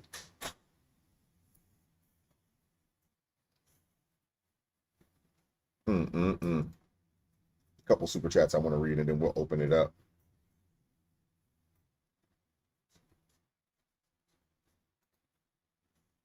Shout out to Matrix Manipulator with the $2 super chat. It says public hanging. That's hardcore right there. Shout out to Steve Hadeen with the $2 super chat. It says Jesus protect this nation during the changing times. Absolutely. And shout out to Amy Riley, hopefully I pronounced that properly, joining the ARP family. Thank you very much. I appreciate you. Thank you for supporting the channel this morning. God bless you. Thank you. I really appreciate it. Thank you guys. Thank you to everybody that joined the ARP family today, man. Shout out to you guys, man. I appreciate you all. Thank you. I'm gonna put the link in the chat here for anybody that would like to pull up if you want to add anything to any of the discussions that we've had today, or if you want to talk about something that we discussed either last night or earlier this week. By all means, join us.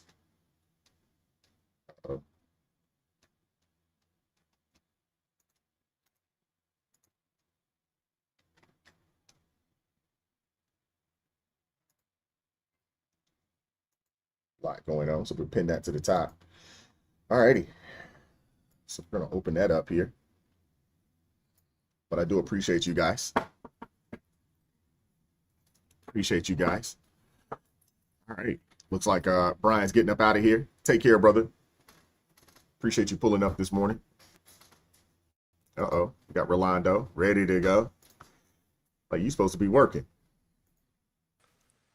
What's up with you, brother? Hey, what's up, brother Wise? How's it going? Man, you don't look like you working today, man. You look fresh, man. Where you going today?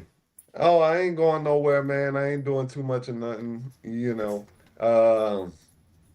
I got the big job coming up next week, so we'll make some money on that, and kind of do it that way or whatnot. Can you tell us about the job? What kind of project is it? Basically, down in Florida, we build screen enclosures. So anybody who's been to Florida or whatnot, let me see. Let me see if I could pull up a picture here that maybe I could share with you. Let me make sure I don't click into none of my naked ladies or anything like that. Don't want y'all seeing that. Please don't do that. Let's keep it PG. Yeah, we definitely gonna keep it PG. So to give you an example, this is one that we built on the coast. Don't know if you could see that. Oh, yeah, I can see it. Oh, that's nice. Okay. It goes on the back of a house, and basically because we have mosquitoes and that kind of stuff in Florida. So these are built so you can have a backyard kind of entertain area, mosquito free, that kind of thing. Yeah. So now I've seen those. They have pools in them. Some people they build them out with the swimming pools, already in there and things of that nature. I saw that. Yeah. Exactly. So in Florida, it's big business. It's been big business for a long time. So when I first got into the business, it was predominantly white people, and you had one or two Mexicans running around, but it wasn't, mainstream like that. So when I went in, I had to deal with a lot of racism for about a year.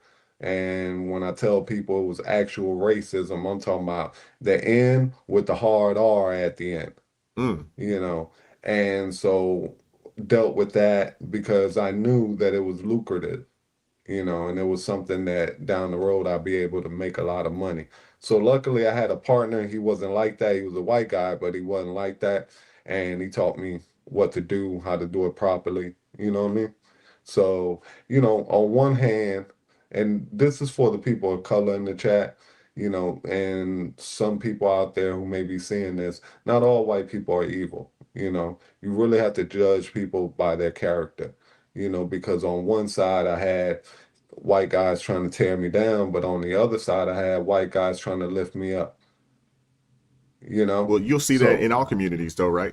You'll see that in all communities. You'll see, on one side you'll have some black folks trying to, tear you down, and you have on the other side you'll have them trying to pull you up, and you'll see it, in the Hispanic community. I think that's just people, right? Yeah, that's just people in general. So never judge a book by its cover. You never know who's going to help you, who's going to bless you, who's going to tear you down, who's going to hate on you. So it's just kind of like a crapshoot, basically. Nobody goes through life unscathed. Everybody's gonna experience some trauma, some missteps. You're gonna make some mistakes, everything else.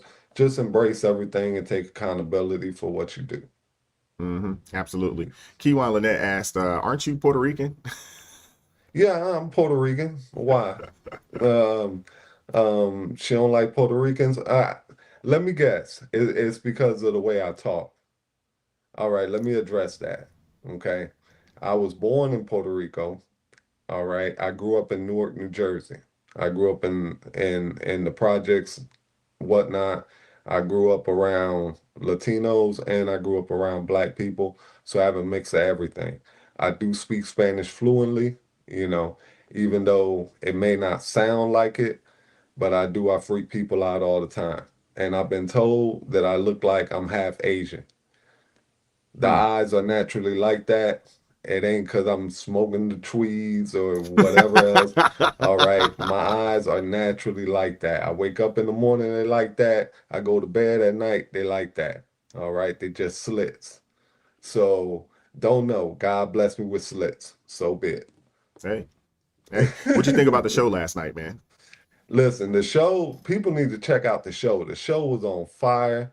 All right. We had a great time, some great laughs in there. You know, the panel is great, and I like the way that, Brother Wise stirs the pot.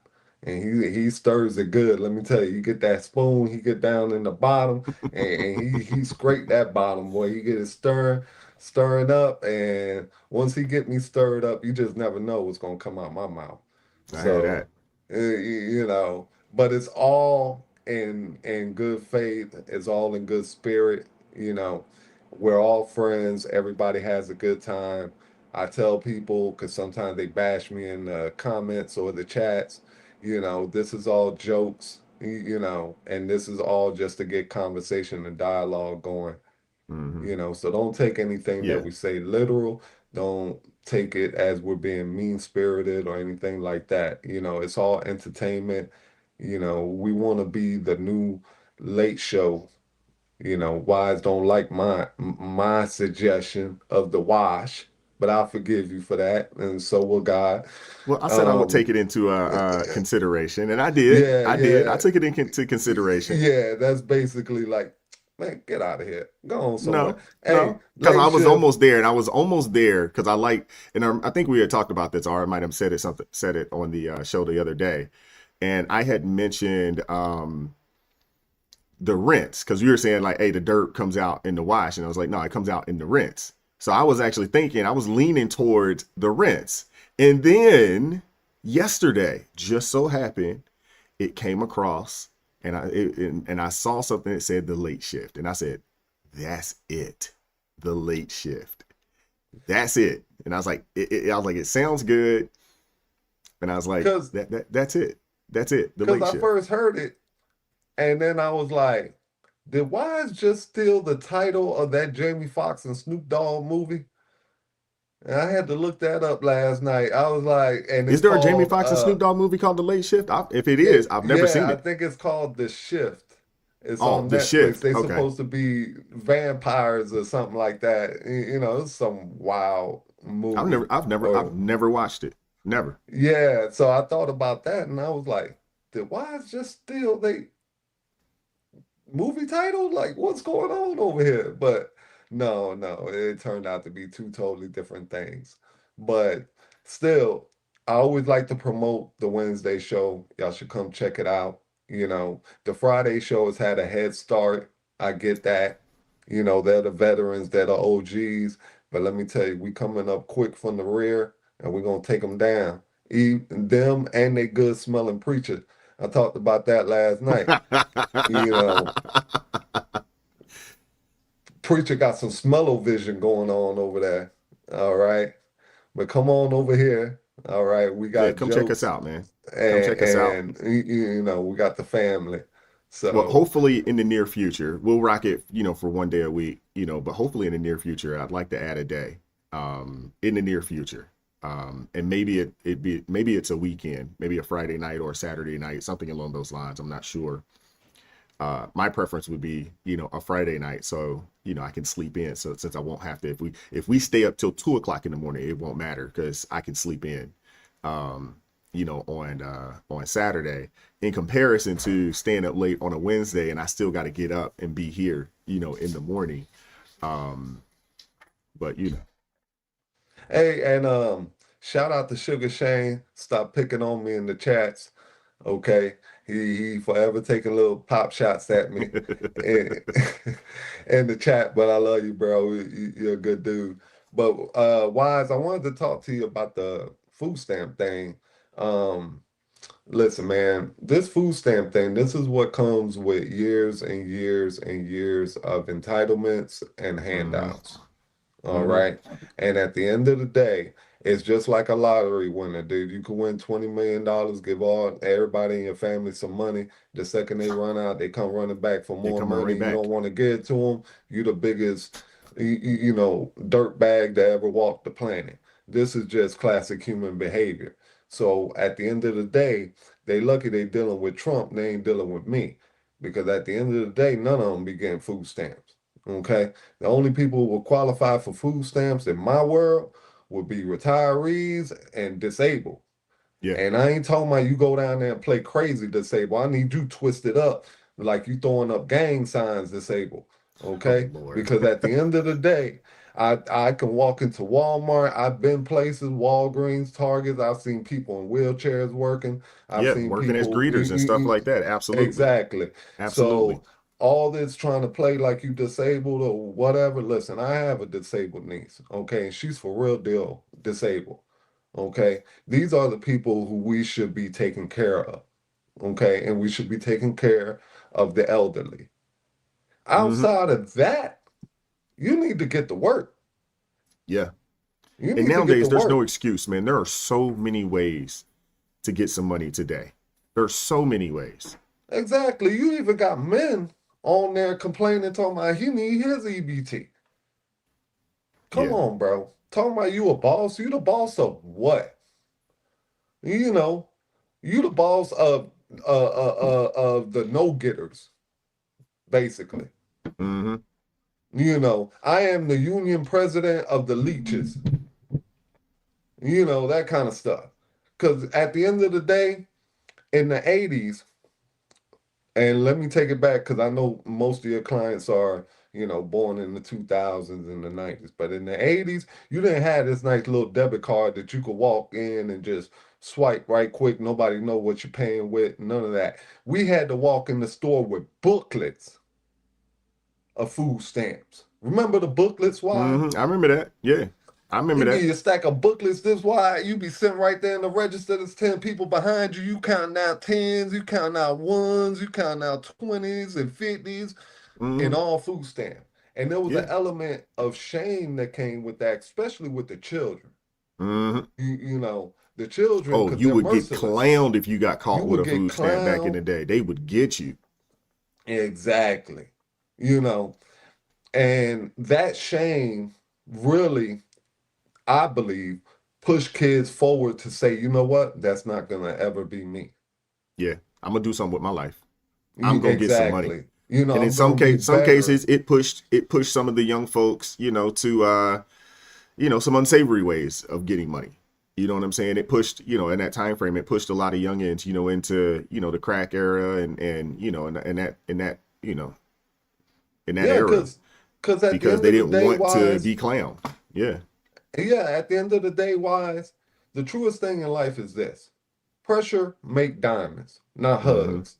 And Yep. we have become accustomed to giving out too many hugs. All right? And it's about time we apply pressure. Yeah. Because we need to turn all these little pieces of coal running around here into diamonds. And it ain't going to be done by giving them handouts. If somebody is forced into a position where it's work or go hungry, you're giving them the option. Now, I can understand if the economy's bad, work's hard to find, but Trump out here done brought $17 trillion into the economy. Work about to be booming. Everybody gonna have a job because everything filters. Factories open, factories workers come in, factory workers tend to go out for lunch, they tend to go out after work. Next thing you know, restaurants start setting up, that kind of stuff. Real estate agents are selling houses. There's a trickle effect where everybody touches some money. Yeah. It's a Okay, so process. It's there's a gonna process be for us to work. get there. I mean, you see the investments that are happening. The job market is on the slower side of things right now, but I expect that within the next 5 to 6 months or so, that things are going to pick up. I mean, if you guys recall, there was a time during the first Trump administration, that there wasn't enough people There were more jobs than people. And do you guys remember, and I'm sure you remember this, Rolando, when they were giving people, $500,000, sign-on bonuses to work at McDonald's because there wasn't enough people for these opportunities. You know what I'm saying? And when you think about the investments that are coming down the pipe, it's a process. We didn't get in this situation. This situation didn't start from the Trump administration. People got to understand that the layoff started in 2021. People got to understand that they redefined what a recession was back in 21 or 22. They redefined it. We've been in trouble, in our nation for a couple of years now. I was one of those people. I got laid off from my job in 2023. I was one of those people. I know this, and I had a really good position. I was making really, really good money, really, really, really good money. And I was part of, a 15% layoff, downsize. And I know a bunch of people that was right there with me.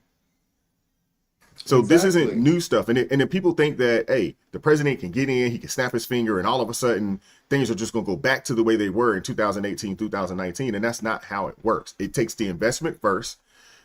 We see in some of the rate cuts that are starting to happen. And then slowly but surely, the companies will see, like, hey, not only do we have money, we got the corporate tax. The corporate tax is back to where it was, and we can start being more innovative, and we can start hiring people. I think that I'm thinking going into next year, into that first quarter of next year, I think we're going to start to see the job market really take off, and slowly but surely, by this time next year, I think that the job market is going to be booming. Back but we in got a ways to 07, go. Back in 07 during the housing crash, I was right before the housing crash, I was at a company, had about 100 employees. Okay. Everybody was making really, really good money. Okay. I was earning probably about $1,500 a week. The shop guys were earning double that. All right. These guys were driving freaking race cars like Corvettes and Fords and whatever. And you can always tell somebody got money, more money than they supposed to have because they start buying stuff that you That never they don't see. So need. yeah. So these guys started buying like these little hobby cars. You get them down at the Hobby Lobby, Yeah. the little gas cars. Bro, those pieces cost bread. And I'm talking some good money. And they out there 6:30 in the morning, dude, racing little race cars, and they done made so much freaking money, But then when the housing crisis hit in 07, everybody lost everything. The company went from 100 employees to less than 20. All right. Everybody who had new cars lining the parking space, everybody lost their car. People lost their house. I lost my car, lost my house. Like everything just disappeared. It felt like overnight, you know. But I didn't just sit back and just be like, man, I'm just depressed, bro. Let me get on unemployment like everybody else. No, man, I put in applications everywhere. The only people who called me back was Walmart. And it was like, hey, bro, you can work the parking lot pushing carts. I was like, all right, Yep. get here. Well, but that's the 'Cause, thing, dude, when at you're a the end of the man day, and you understand that you got to handle business, you'll do what needs to be done. exactly. At the end of the day, these guys coming up, y'all need to understand, bro. There's no shame in a job, period. I don't care if you pushing carts or if you some kind of big time contractor, businessman, stock, whatever you do. Okay, there's no shame in a job. The Nope. shame is not having a job, and the bigger shame is not wanting a job like Buddy sitting up there talking about where his EBT at. Mm-hmm. So just get out there and do your best. That's all anybody can ask of you, bro. I told the panel last night, in this country, there's a lot of average going on. A school Yeah. teacher once told me in the classroom, dude, you normally have 30 students. Okay, and that 30 students, 5 are really smart, 5 are really dumb, and the other 20 are in the Everybody's middle. average. Yep. So we really need to come together. Nobody's saying that you're not smart. There's plenty of average millionaires running around and everything else. So if you apply yourself, you can accomplish great things. But we all need to remember that we're all average. We're all God's children, but we're all average. So we need to stop this acting like one is better than the other and this and that. We all under one flag, one nation. We need to come together and we need to make it work. Teamwork make the dream work. And at the end of the day, I don't care what ethnicity you are, dude, we all Americans, so we need to unite under that one flag and let's get the ball rolling. All I right. agree with That's why I that. like Fetterman, man. I like Fetterman, man. He's an old school Democrat. You Yeah. know, he's not this progressive non craziness. He's your daddy's Democrat, Yeah, basically. he's old And school, that's a dying but breed. he's definitely a dying breed. He's definitely that. But I got a couple of other people I want to pull up. Rolando, appreciate you pulling All up right. this morning. Yeah, no problem, brother Appreciate Wise. you I will pulling see up you this next morning, week. brother. Tell the preacher what I said. If you need to edit the clip down a little bit and show him what I said. I gave him a nice little compliment, little shout out right there. So We're hey, definitely going. I'm definitely gonna let Minister Denzel know that. I'm gonna all right, definitely I'm gonna let him be know watching. tomorrow. Tell him to come on in on Wednesday. Once he's done with his ministry, come on in and check out the Late Show. We keep it clean, Minister. We keep it clean. I hear that. Appreciate you, All Rolando. Take right, care, thank brother. you, Wise. Let me pull up the brother Malachi. What's up with you, man? How you doing? Man, that brother of Rolando, man. I was just sitting here soaking it in the whole time. Thankfully, I'm waiting on the driver to drop my load off so I can get going. So happy I got the opportunity to hop on here.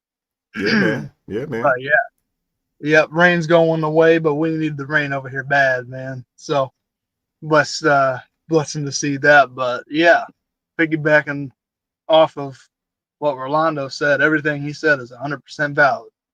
I stand 10 toes down for it 100%. Because, you know, like I told you on not last night, night before, I'm surrounded by about 75%, 80% liberals. So I've been raised up on the mindset, and the mindset I had back in the day that I was raised up on is similar to the mindset that Fetterman has. Back when fighting for the democracy wasn't so radicalized. And now we've gotten to this point where if you don't agree with one or two things, and this happens on the conservative side too, but definitely the blue side, if you don't agree with one thing, you're gonna get called out of your name about 5 different times for just that one thing, and then 5 more times for another thing that you don't disagree with. I don't disagree with half of what they push, more than half nowadays.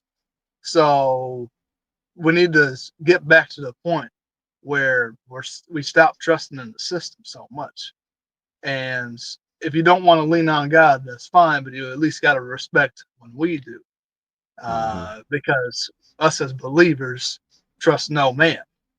We trust no man to provide for us. We trust in man to work with us so that we can come together and build a society, but we don't trust in any man to uh, do what the government does for a whole lot of individuals that are on SNAP, whatever system that they signed up for, just because, you know, it's one thing like y'all were talking about if you're elderly, disabled, and whatnot, but it needs to stay for those people. Because country's running out of money. A lot of people don't understand. That's why I've been trying to get to people too. Country's running out of money. Yeah. We're severely in debt. It's not going to be solved from catering to everybody. I've seen this in my own life. We've gotten to this point where, you know, we're given so much grace that, you know, similar to what's happening in churches nowadays, we're losing truth. And the truth is, you know, we worked for what we've got now. And if we don't keep working for what we've got and keep giving everything away just because somebody was treated poorly, we're going to fall. And people don't understand that. And if you look at most liberals today, a lot of them aren't, only a very few percentage of them are doing the hardcore jobs out here, such as trucking, all of the big industrial jobs in the sea and the warehouses. most of them are baristas at coffee shops and fast food workers. They're just they're contributing to society by feeding people, but at the at the palm of the hand, everybody that's like me, transporting the goods, creating the equipment to cook food, do medical work. Most of them are the backbone of the country, and most of them don't agree with this. They see what we see and don't agree with this woke ideology crap, because they see, hey, it's coming after us hard workers, and it's making things harder in the hard working economy. So, like you said the other night, once you see it, you just can't unsee it. I'm glad I see it. I'm happy Yeah. to be a part of this, and there's no going back. I'm not stepping my foot too far into anything like that. So, Dig it. Yeah. but Well, that's the 100%. thing, I appreciate, young people, like yourself and Hunter and a few others, that do, watch the channel and you guys are seeing it. I was having a conversation, with my son yesterday about it and, about what's going on with the shutdown, especially with him being in the military. He's not going to get a paycheck tomorrow because technically the first is on Saturday, but typically when the first is on a Saturday, they'll get paid the day before, typically. And he's like, man, we know who's behind this. And the thing is that if you are truthful, and I think unfortunately you have a lot of older people that are jaded because they've been so deep down in the rabbit hole of the Democrat Party that I think they see it, but they don't want to see it. And I think the younger people are looking at it saying, okay, I don't have enough experience over the past 30 years and I don't have 30 years of indoctrination, right? And now you guys can just look at it from an objective lens and say, hey, this doesn't make sense. And be willing to say, hey, I see it. Now I can't unsee it. And because I can't unsee it, I can't support it. I think we have a lot of older people that they've been indoctrinated for the better part of 30, 40, 50 years, and even though they do see it, they're like, it doesn't matter. I don't care. You know what I'm saying? I see it and I still don't care. Because I've talked to some folks that are older than me and I asked them, like, why do y'all continue to support these people? I don't care. I'm a Democrat forever. And I'm like, even though, and I start asking them questions, are you okay, with the movement, that they're going with this gender affirming care and this and the socialist movement? Are you okay with that? And they're like, no, I'm not with that. I'm not with that. I'm like, well, why are you continuing to support these people? And they're just like, I was born a Democrat. I'm a darn Democrat. You know what I'm saying? It's just like, what are we talking about? Yeah, no, yeah. Paul said it. Yeah, you get no explanation from these people as to why they're continuing to support these people, even when they know that these people don't mean them any good. It's really sad. It really is. And when I don't know if any of you all in the chat have had conversations, with people that are, I'd say, well, some of you guys are 60 plus, but when you talk to these people and it's just, it's kind of frustrating, to be honest with you. It really is. It's frustrating. It is very frustrating to have conversations with people that you could tell the truth. They know what you're saying is true. And they still are like, I don't care. I'm never supporting those people because I am this, and they don't care. It's just, it's baffling to me. And then if you look at the stuff that they watch, I talked to you the other night about, how I rewatched the DNC just to see why these people believed in the Democrats so badly, especially Kamala Harris. Well, another good example would be they got free documentaries on YouTube right now.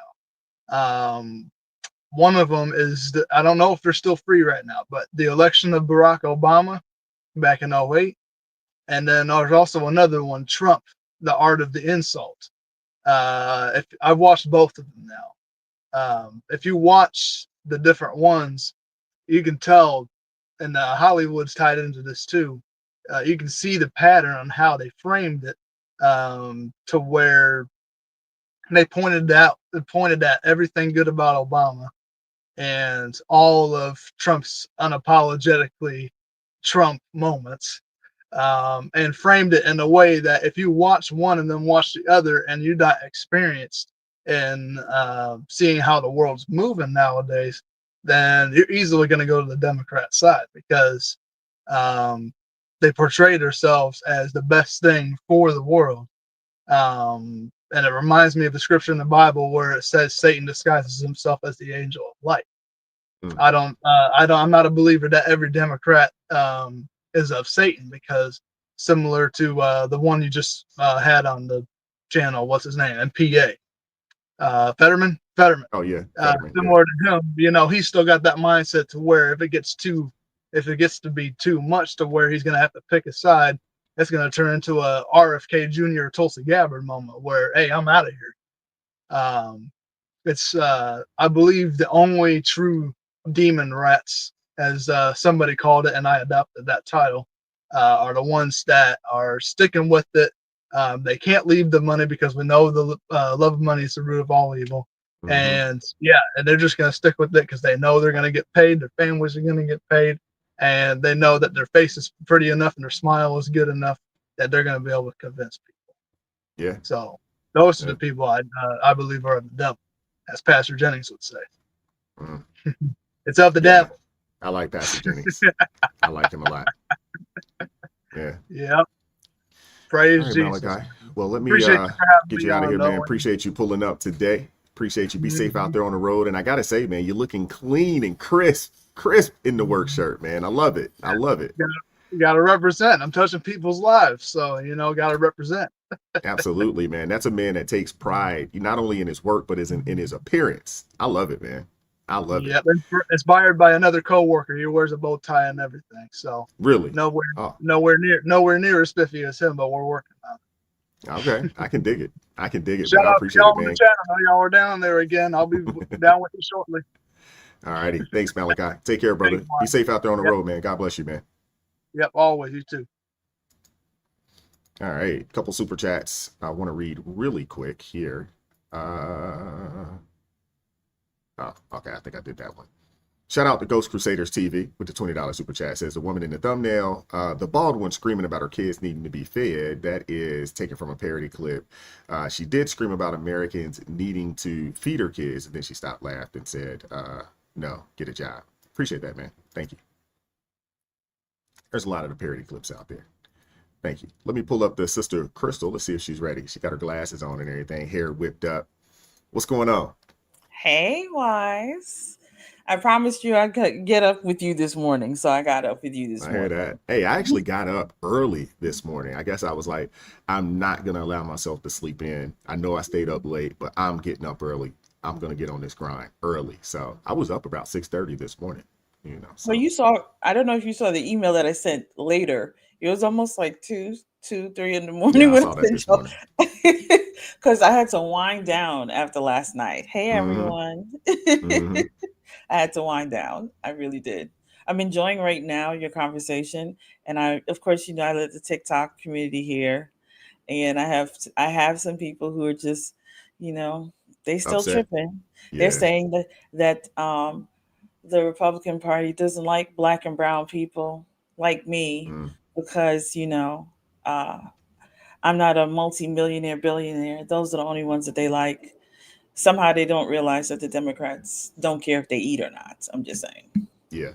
Well, I mean, when you look at who the Democrats actually support, they support illegal immigrants and they support the billionaire donors. And everybody in between, they could care less. Yeah. And they only support the illegal immigrants or, the poor and destitute because they can hold a carrot over their heads, and those people are easily manipulated. And they look at them in a manner hey, y'all are subjects to us. Y'all aren't our constituents. No, y'all are our subjects. We own you. So yeah, let us keep paying for your groceries. Let us keep feeding your children. Let us keep keeping that roof over your head, because as long as we have that type of control over you, we own you. Nothing's changed from the Democrat Party. No. Isn't that what they did with the slaves back in the day? Yes, they did. Hey, we're going to give them just enough. Just enough. Just enough. Just enough. Yeah, I'm really good. I'm really good to my slaves because I make sure they have food, water, and Mm-hmm. shelter. Mm-hmm. Mm-hmm. And if they ever get out of line, I'll take it away from them. Take it right away. And that's literally what they're doing right now. They're like, and I started this last night on Bible study before I came over to you guys, um, for the Wednesday night chat. I started telling the group I will discuss it more today, but I was like, if you really look at it, and I love that you showed that part about CNN showing that the GOP is gaining while the Democrats is losing people again, because I believe that the people like the AOCs and, the Bernie Sanders, the Elizabeth Warrens and them, they thought that this holdout would mean that people would say, you know what, it is Trump. We blame Trump for everything. Now, of course, you have the low information voters who would actually believe that. Mm-hmm. But people who are actually paying attention, doing the research, understanding that no, Democrats are the ones that's holding out. It's hurting them, but I really think they thought that this would affect the November elections, the midterm elections. I think they really thought that would have happened. And I think a lot more people are just like, no, y'all are the evil ones. You have people from your party sitting on the news saying, if this is a sacrifice that we must make and y'all, they don't get food stamps, we understand. But it's for the betterment of the party. Mind you, all of them are still getting paid. Mm-hmm. Mm-hmm. And somebody, I can't remember who it was. I want to say it was a House representative on the Republican side that said, hey, we shouldn't be getting paid. I want to put a bill out that says anytime a government shutdown happens, Congress doesn't get paid. Yeah, they didn't vote for that. They're like, nah, we need to still continue to get our paychecks. Mm-hmm. Yes, You know? yes. That was what's his name? Oh my gosh, Scott. Tag from Florida. Forgot his name. But yes, the old governor of Florida. He said it. He was like, he put out the bill and they said no, because they want their money. They don't, and again, that should make the American people say, hold on. It should make the people that support the Democratic Party say, hold on. Y'all aren't even stopping getting your money. You don't care about the military. You don't care about the government contractors. You don't care about the federal workers. You don't care about the people on SNAP benefits, but you still getting your money. Listen, I always tell people I don't play about my money. There's things I don't play about. I don't play about God. I don't play about my family. And I don't play about my money. Yes, Malachi, Rick Scott, thank you. That really is the thing that people should be looking at. But people are so beholden, and I agree, it's idolatry. They idolize this party, and they're not even like using common sense to say, hold on, y'all could care less if we eat, but you want us to support you? Absolutely not. They are the definition of demons. Yo, Yes, they not all definitely of are. them. Well, the thing is that they prey upon the poor and they prey upon the ignorant. Mhm. And the preference is that you stay as ignorant as possible. So therefore, they can lie to you. Mhm. Mhm. Because the thing is that once you really know what's going on, that's like Jasmine Crockett. There was a clip. I think there was a podcast she was on. I don't know, maybe a week or so ago, and she was like, the Republicans could open it. They could open the government up right now if they wanted to. They have the House, the Senate, the White House, and the Supreme Court. But she neglected to discuss that the Exactly. Republican Party doesn't have a full majority needed to pass anything. They would need 60 seats in the Senate. And because they've taken civics out, and because you have a lot of people that either when they did take civics class they didn't pay attention, or they just hadn't taken the time to refresh their memory about how our political system works, they believe this stuff.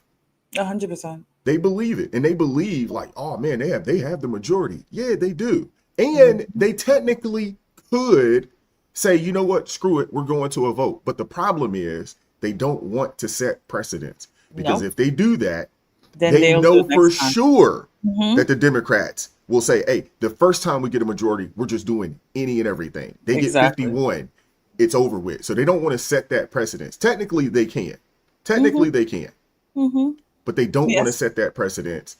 And so many people don't understand that the 60 votes are needed. So needed. and need they're the trying to 60 do it the votes. correct. They're trying to do it the correct way Exactly. instead of just doing anything, because then, oh, they are autocrats and they are fascists and they will come up with every name for what the Republicans do if they go and do something like that. Yeah. And then the videos you're playing with all the people that are saying, you need to feed us, you need to feed me. I'm like, listen. Again, you need to figure out how to pull yourself up by the bootstraps. Go figure it out. Take 2, 3, 4, 5 jobs, whatever is necessary. Go DoorDash, go Uber Eats, go do Yeah. Go something. borrow a lawnmower. Exactly. Go do something. I was telling you like yesterday, you guys yesterday about my ex. My ex, he has this um truck detailing company, like those commercials, 18-wheeler trucks. He has that, Okay. right? And he would hire people to help them, especially people who need a second chance at life. And I promise you, Wise, it would always be interesting. A lot of people, especially people that look like you and me, they didn't want to do the work. They did not want to do the work. They would make all the excuses. They wanted something plush and relaxed and just give me my money when I need my money. I'm not going to do the work. I'm not going to do the best that I can. I'm just going to subpar work. And they get fired. And they're like, oh, as a black man, how are you just gonna fire us like that? And you're not doing the job. But then again, you crying like, old dude, the government needs to feed my children. I'm sorry. When he said he's the boss, that's why I said no, that is soy boy alert. Like, you really think you about to sit down here and we supposed to feed your children? We didn't have those children. You had those children. I already told you, I never collected government assistance to raise my kids. I did it. I made sure I worked like I was supposed to. So all these people that are sitting out here crying and whining like big babies, they need to stop. Instead of whining on TikTok, like you said, beg talk. I'm literally, when I get off of here, I'm about to go look up beg talk because I forgot to go look it up. I'm going to look it up, Wise. I need to go see beg talk because that is hilarious. Beg talk. It's out there. People asking for money. That's ridiculous. It's out there. Yeah, it is out there. Digital panhandling is here, and I would assume that it's going to be on the rise. That's my assumption. I would assume, because people, the crazy thing is you have people out there giving to these people. Because and it's mainly women. It's mainly women that are, but I don't know out how, there. Wise, because they changed the rules on TikTok. And I know that because, I'm one of the creators. They changed the rules. And one of the thing is they will suspend your account or things like that if you are begging. I don't know when it goes into effect, but if you're on there and you're not giving content and you're just like, if everybody here gives me $1, so on and so forth, if everybody does this, they even will take your things off of the FYP where people can find you if you are like, if you throw your Cash App up in the videos. So I don't know how much longer they're gonna get away with that, but good luck to them. Good luck to them. Yeah, well, I guess maybe they'll shut them down, and maybe they'll shut them down in that manner. Who knows? I don't know, but it's out there, and people are begging like it's nobody's business. It is ridiculous. It really is. The last thing I want to say to you is that woman that you showed who stabbed that 3-year-old. Why is that woman? You saw evil all over her face. I know they wanted to use the word. They wanted to say mental health. That was straight like Legion of Demons. Like that was evil. She was laughing as they were reading her charges. She was making all those faces, and again, you could see all of the demonic presence in her as she's sitting there, and thinking this is funny. And to me, if she has such a rash of criminal charges, I honestly feel like they should sue the people that keep letting these people out. Just like the man who stabbed the woman in North Carolina, the other man that killed the other woman while she was at her home. The families that lose their children, they should be able to go and sue the federal judges or whoever that lets these people out of jail, because you keep letting them out, and then people are losing their loved ones because of your lack of care, your lack of judgment. You shouldn't even be on the bench. If you let people out knowing that they have such a horrible criminal history, yeah, you don't need to be on nobody's bench. You don't deserve that. Yeah. Well, they say that a person, before they kill, they're typically arrested 10 to 11 times before they kill. That's what the data says. So if you can catch this individual, I get it. You know, a person makes a poor choice, they make a poor decision, they get caught, they get arrested. I get it. You know, that happens. You know, maybe once. I might even be willing to give you two times if you're a young person. And hopefully, you know, we need to bring back some of these boot camps, and we need to bring back, you know, some of these, other options out there to, hey, prison, or you're going to the army and you're going to serve in infantry or something along those lines, just to help some of these young folks get some discipline or something. And if you can't make it here and you get kicked out for whatever reason, you coming right on back to us and you're going to prison. But if you can make it through, you know, your 4-year or however long contract they want to give them, 6-year contract, I don't care. If they can get through it, okay, yeah, you're ready to go out there and be a positive, productive citizen here in society. But we need people to suffer the consequences from their poor choices. I don't like to say, oh, I made a mistake. No, these aren't mistakes. These are decisions that people are making. You know, the these first are decisions. time, first time would be a mistake. The second time, okay, but like when we're at 8, 9, 10, I've met people who have made a mistake, went to jail, and they were scared straight. They're like, I never want to go back in there. But when you are making it this is your lifelong career, a criminal lifelong career, you don't need to be out in the streets. I agree. Throw them in boot camps, throw them in, if you can't get it together over there, you can't, because a lot of times, not all the times, because some people, they walk around with demons all the time.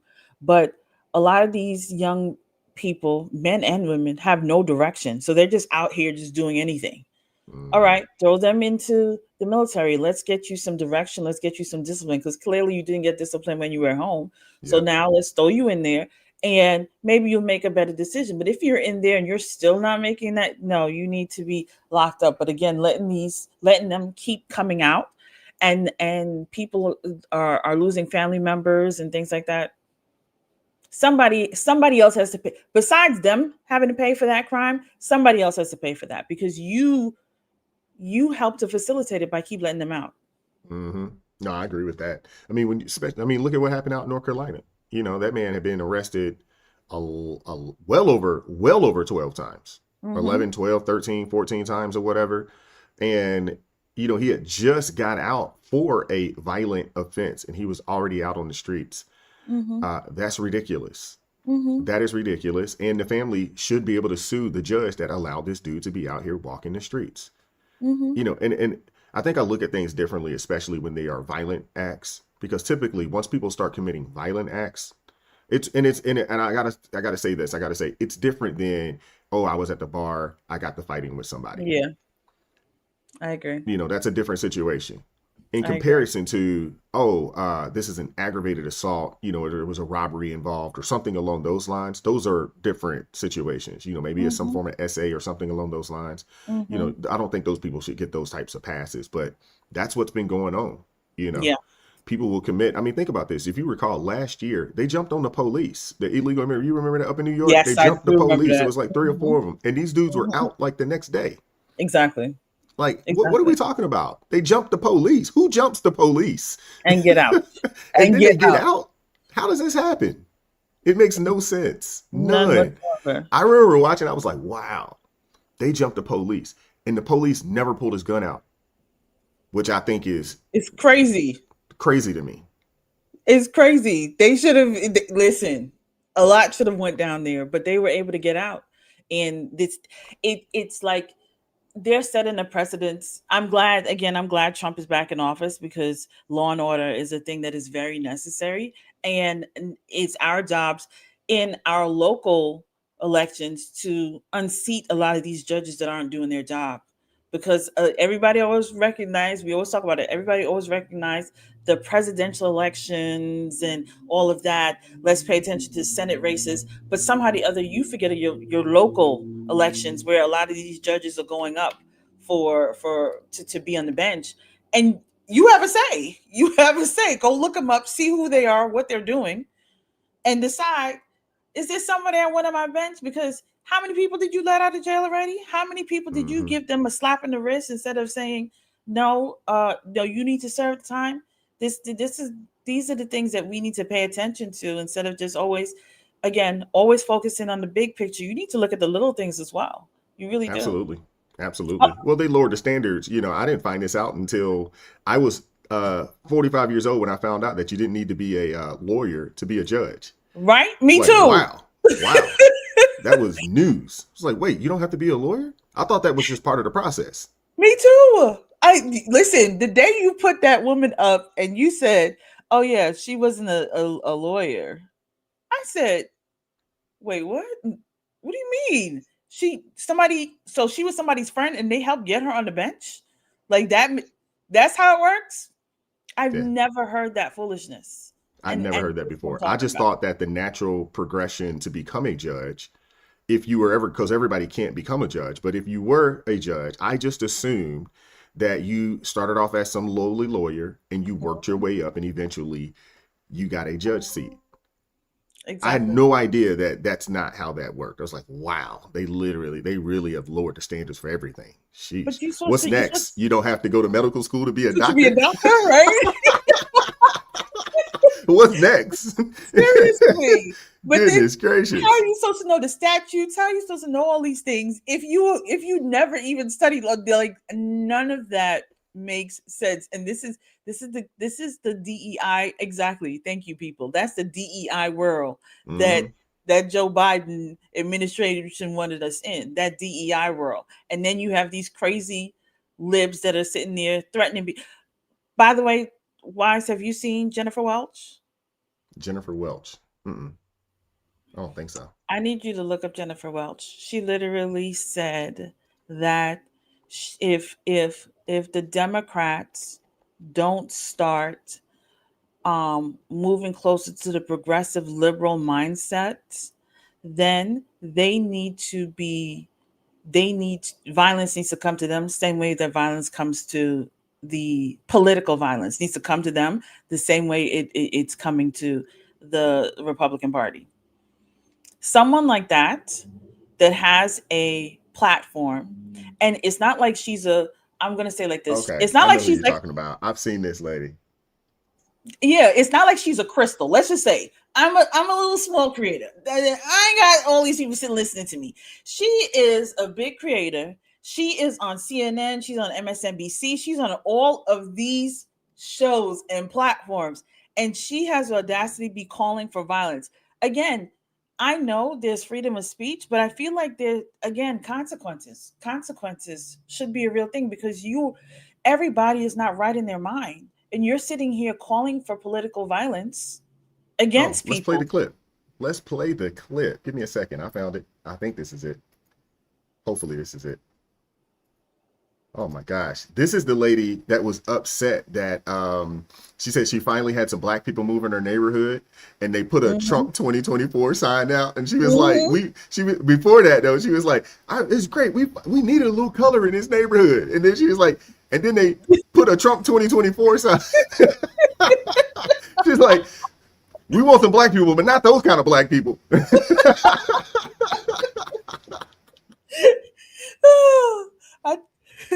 Oh my goodness. Hilarious. I was like, these people are crazy. I'm telling you, these people are crazy. Look at this clip of a wine mom at the No Kings March. Play the clip. Whatever his name was? Charlie Kirk, ma'am? Yeah, him's horrible. Horrible. Charlie Kirk is horrible? Yes, I'm glad he's not here. You're glad he's dead? Yes. Why would you say something like that, ma'am? Because he was horrible on the campuses, the college campuses. Horrible person. You know what? I do the exact same thing. Well, would you be glad if I would die? Maybe. I'd have to think about it. You should be ashamed of yourself. You should be ashamed of yourself. Your friend just said she'd be happy if I died. I think we need to. So listen up, Democratic establishment. You can either jump on board with this shit, or we're coming after you in the same way that we come after MAGA. Period. Look at this clip. You believe this, lady? Wow. That's what I'm saying. Wow. And the longer clip, she's talking about the political violence, because there's a longer, like, let me see if I can find it. And she's just, and I'm sitting down here like, took APAC money atonement tour if you want to stay in power. Stop missing out on these big rallies. Hakeem and Chuck should have been front and center. I think I found it. All right, hold on. like, she's atrocious. This is it. Hey, these towels, man, I'm telling you. I'm serious. Malcolm X was spot on when he said, hey, some of the most wicked, evil individuals in the country are white liberals. And now I'm at a point now where I think if Malcolm X was alive right now, he would just say liberals in general. Black, white, Hispanic, don't matter. I think that's what he would say, honestly. Yep.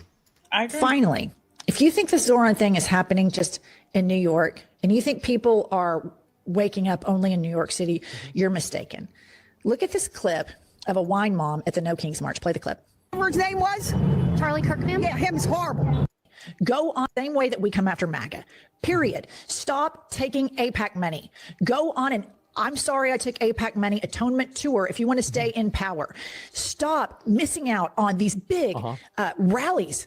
Hakeem and Chuck should have been front and center introducing the next mayor of New York City, but no, they wouldn't show up because they're pussies. They're pussies that are beholden to the same corporations that helped Donald Trump get elected.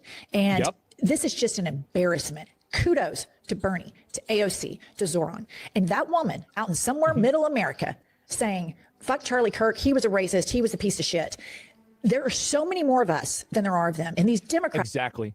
And this is what you need to keep in mind whenever you deal with people like this, is that they don't call you a Nazi because they think that you're a Nazi. They call you a Nazi so they can justify doing bad things to you. That's the reason why. And so as soon as you understand this, a lot of decisions and a lot of ways that you approach people like this is very easy to understand. That's it, or silence you. Yes, absolutely. That's the reason why they do it. That continue to play patty cake with corporations and lobbyists.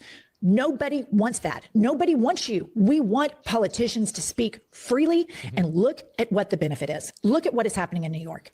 And you dipshits are sitting on the sidelines, running your social media like complete dorks. It's embarrassing. Get your shit together. Hakeem and Chuck, seriously, get your shit together, because the Democratic Party is moving on. We are moving. She is right. As I said, I think that she is the Wow. Wow. Is she not crazy? Wow. Is she not crazy? These people are Is she not lunatics. crazy?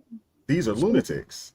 She's dangerous because, again, she's on MSNBC, she's on CNN, she's praising what happened. She's right there excited about the lady in middle America that was cheering for the death of Charlie Kirk and agreed that, like, these are the people that, again, people like that need to be removed. They need to be removed. We're going to talk about her tomorrow. I'm going to have to pull this up. We're going to have to talk about her tomorrow. I can find the full clip without. Get the full clip. If I can find that full clip, because I saw it on somebody else's thing, I will send it over to you, because I was like, I know she did not. I know I'm going to be able to find it, because I saw it where he was, where Osman Gold, I think that's how you say his name. Yeah, I saw where he found it. I just got to do some time, do a little bit of digging. I'll find it. I'll have that. That's going to be one of the clips we're discussing tomorrow for sure. This lady is batty. Goodness gracious.